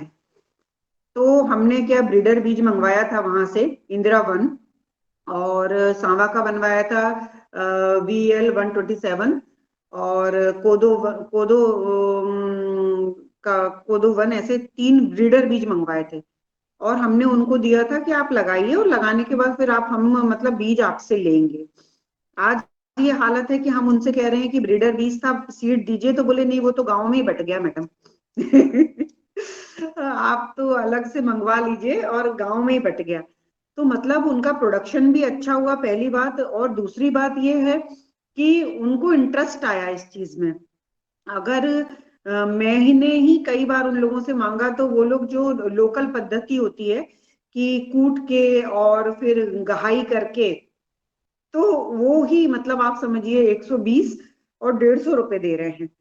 और सांवा का चावल और कुटकी का यहाँ जो अपने होशंगाबाद नर्मदापुरम में प्रचलन है, वो कुटकी का ऐसा प्रचलन है, आप सभी को मैं बताऊं कि कुटकी को इतना हल्का भोजन, सुपाच्य भोजन मानते हैं कि डिलीवरी के बाद कुटकी का दलिया इन लोग खिलाते हैं। तो ये प्रचलन क्या है, बरसों बरसों से चला आ रहा है।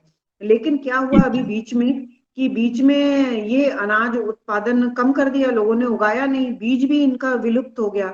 तो जब मैंने इस पे चर्चा की 2018 में कि आप लोग कोदो कुटकी सांवा यहाँ उगाएंगे कि नहीं उगाएंगे, तब उन लोगों ने मुझे ये चीज बताई कि मैडम हम तो कुटकिया की खीर और कुटकिया का दलिया डिलीवरी के बाद हम 1 महीने तक महिलाओं को खिलाते हैं। तो लेकिन अब मिल नहीं रहा है, तो इसीलिए हम बाजार से 1-2 किलो मतलब जैसे आप दवाई लेके आते हैं, दवाई के रूप में अब इनको हम खिला रहे हैं। तो यहाँ के लोग बहुत खुश हुए और मतलब उसको बहुत अच्छे से हुआ। हाँ, कामती गांव में एक बार जैसे एक भाई साहब ने मुझे बताया था कि उनने सांवा लगाया था और उनने अपन से 3 एकड़ के लिए बीज लिया था, लेकिन चूंकि आसपास किसी ने नहीं लगाया था तो उनका पूरा काफी नुकसान पक्षियों ने कर दिया। तो ये भी मुझे एक्सपीरियंस देखने को मिला। और शुरू शुरू में मुझे ये भी एक्सपीरियंस देखने को मिला कि जब लोगों ने खेत में ये लगाया, मतलब कोदो कुटकी सांवा लगाया, और उसके बाद एक व्यक्ति ने ऐसा किया कि उसमें कचरे मार दवाई डाल दी, तो उनका पूरा का पूरा मर गया। तो फिर मैंने, जब मेरे वैज्ञानिक हैं पटेल सर, तो मैंने पूछा तो उनने बताया कि ये तो कचरा ही है मैडम, और उनने कचरे मार दवाई डाल दी इसीलिए मर गया। तो काफी एक्सपीरियंस मिलने को हुए हैं। और अभी तो ये हालत है कि जब से ये 2 साल से अपना जब मिलिट ईयर घोषित हुआ, अब अंतरराष्ट्रीय मिलिट ईयर घोषित हुआ, तब से तो ग्रुप में महिलाएं आ रही हैं। केसला में भी हमने काफी करवाया, हमारे 1-2 वीडियो भी आपको केवीके में साइड पे मिल जाएंगे कि लोगों ने बहुत बढ़ चढ़ के अब इसमें हिस्सा ले रहे हैं। और काफी पहले से ही मेरे पास डिमांड है कि मैडम आप मंगा दीजिए। रागी यहाँ नहीं हो पाती है अपने एरिया में, या तो किसानों को नहीं पता है, लेकिन हाँ, कोदो, कुटकी और सावा, शरद जी, तीनों क्रॉप अपने एरिया में बहुत अच्छी हो जाती है। तो ये जो क्लस्टर है इस एरिया में, और जितने भी पहाड़ी एरिया अपने जो है, जैसे कि आपने केसला में बताया था, केसला में भी हमने अपना कलारी मठ हो गया, उसके बाद हम अपना बेलावाड़ा हो गया, इस एरिया में अपन ने करवाया है। मैंने देखा है कि आप दूर दराज के गांव में जहाँ पे गाड़ियां नहीं जा पाती वहां भी आप जाती हैं और वहां के ऐसे किसानों को चुनती हैं जो हाथ से अभी भी आज बैल बक्खर से अपना काम कर रहे हैं। तो मैंने देखा है कि केबीके वहां तक पहुंचा है जहां तक कोई नहीं पहुंच पाया है, और वहां की छोटी छोटी खेतियों को आप कैसे उन्नतशील बना रहे हैं, तो ये मुझे बहुत बहुत अच्छा लगता है। शरद जी, क्या है, जो जागरूक किसान हैं, आप जैसे किसान हैं, उन्हें हमें समझाने की जरूरत नहीं है, उनका तो हम प्रैक्टिकल अनुभव खुद लेते हैं। लेकिन जिनके पास कोई संस्था नहीं पहुंच पा रही है, कोई डिपार्टमेंट नहीं पहुंच पा रहा है, तो उन तक पहुंच के और अपनी बात को समझाना और उनके लिए कुछ करना, जो ये आत्मसंतुष्टि मिलती है, तो वो तो मतलब आप समझिए कि एक थोड़ा काफी अच्छा रहता है, काफी अच्छा अनुभव है हमारे लिए। बहुत बढ़िया बढ़िया, जी जी, बहुत सुंदर, बहुत सुंदर, बहुत बढ़िया, सुंदर विचार।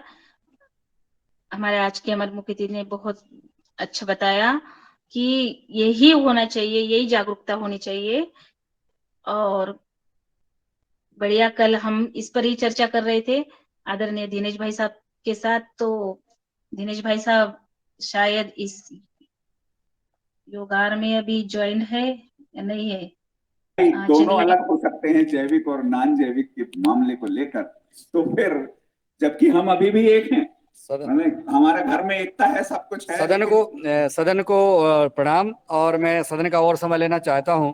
देखिए, दैनिक योगहर कार्यक्रम में आज हमारे भाई जी, नाम क्या है अपना? डॉक्टर योगेश विजयवर्गीय। डॉक्टर योगेश विजयवर्गीय जी, दो भाई हैं, दोनों खेती करते हैं। आप दोनों भाई अभी तक सामूहिक खेती करते आ रहे थे, आपको मैं दिखा दूं, और अभी आप यही बता रहे थे। और दोनों भाई अलग खेती इसलिए कर रहे हैं कि इनके भाई जो है केमिकल की खेती से जैविक पे नहीं आ रहे हैं, और आप जैविक करना चाहते हैं। दोनों भाई अपनी खेती का बंटवारा कर रहे हैं। आपको देखिए, ये सोच और विचार कि इतना सोच इनका सामने है कि दोनों भाई अभी तक एक साथ कर रहे थे, लेकिन ये उस विचारधारा से नहीं है कि हम केमिकल खेती नहीं करेंगे। भाई जी, आपको पूरा देश के कई भाई सुन रहे हैं कि आपने जो जैविक खेती कर रहे हैं। मैंने अपने जो प्राकृतिक खेती वाले हैं, महाराष्ट्र के, क्या नाम उनका, सुभाष पालेकर जी की प्राकृतिक खेती का उपयोग किया, और उससे बहुत सारे उनके वीडियोस देखे, और वो प्रयोग मैंने अपने खेत में किया हुआ है, और मैं उसका प्रयास कर रहा हूं कि वो बढ़े। लेकिन हो क्या रहा है कि थोड़ा सा दिक्कत तो है कि अपन यदि तैयार भी हो गए तो आसपास के खेत वाले नहीं होते, तो उनका पानी हमारे खेत में से गुजरता है। कल भाई साहब को इस योगहर कार्यक्रम में जोड़ना, आप उनको हम नंबर दे रहे हैं, आप वो जुड़ जाएं बस। वो सारे सवाल करें। कौन? छोटा ब्रदर जी, यस, वो तो पतंजलि में ही है सर, उसी के पास है। हाँ, तो वो सवाल करें। बार बार बोला कि तू इतनी बड़ी गलती कर रहा है, वो मुझे अब बोलना पड़ेगा सार्वजनिक को। जी बिल्कुल, और मैं आज बोल रहा हूँ। चलिए, आज पहली बार ही बोली, पर ये बोलना पड़ रहा है क्योंकि आज मैं जैविक खा रहा हूँ, वो अजैविक खा रहा है। धन्यवाद। ये मुझे उसका भी लास्ट समझ में आ रहा है। ऑफलाइन जो है कार्यक्रम अजैविक ही लगाया है, और अजैविक चर्चा चल रही है। सदन का समय नहीं लेते हुए दुखद है। जी, धन्यवाद आदरणीय भाई साहब। और हमारा समय भी हो चुका है, 8 बजकर शायद 45 मिनट हो गए हैं। तो हम यही हम विराम देते हैं। तो आभार के लिए हम आदरणीय शरद भैया को ही बुलाते हैं, आए, और सबका आभार। जी, ओम मैं क्षमा चाहूंगा। आज आप लोगों को कामदगिरी चित्रकूट के दर्शन करा रहा हूँ। मैं ही हूँ मुख्य द्वार में, मुख्य मंदिर में कामदगिरी के। ये आप लोग देख रहे हैं, ये मुख्य मंदिर है कामदगिरी, कामतानाथ चित्रकूट का मुख्य मंदिर, जहाँ से परिक्रमा शुरू होती है। और हम परिक्रमा करके वापस आ गए हैं, और आप लोगों को दर्शन करा रहे कामतानाथ जी के। अभी लाइन में लगे हैं हम उधर जाने के लिए मंदिर में।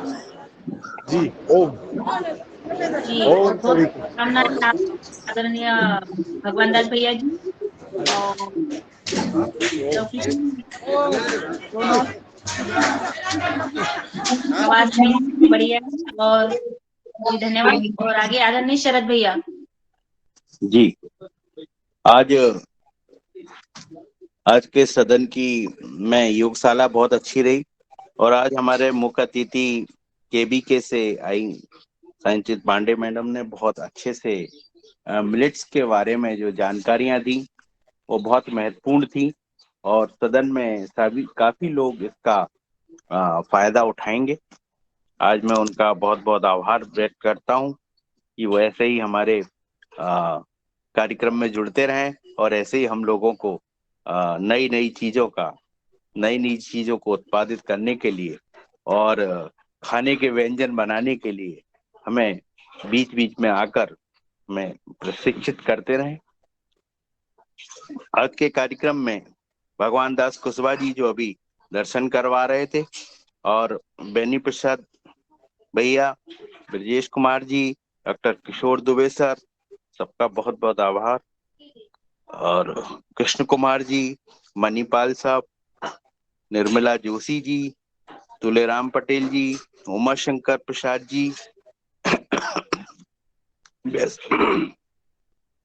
वैशाली बहन जी, विनय मिश्रा जी और योगाहार रिकॉर्डिंग के सभी कर्मचारी, सभी सदस्य लोग और जो लेफ्ट हो गए हैं उनका सभी का बहुत बहुत आभार।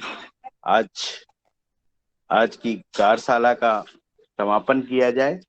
जी ओम। जी धन्यवाद आदरणीय शरद भैया। आज के हमारे योग शिक्षक आदरणीय बिंदिया जी का भी धन्यवाद।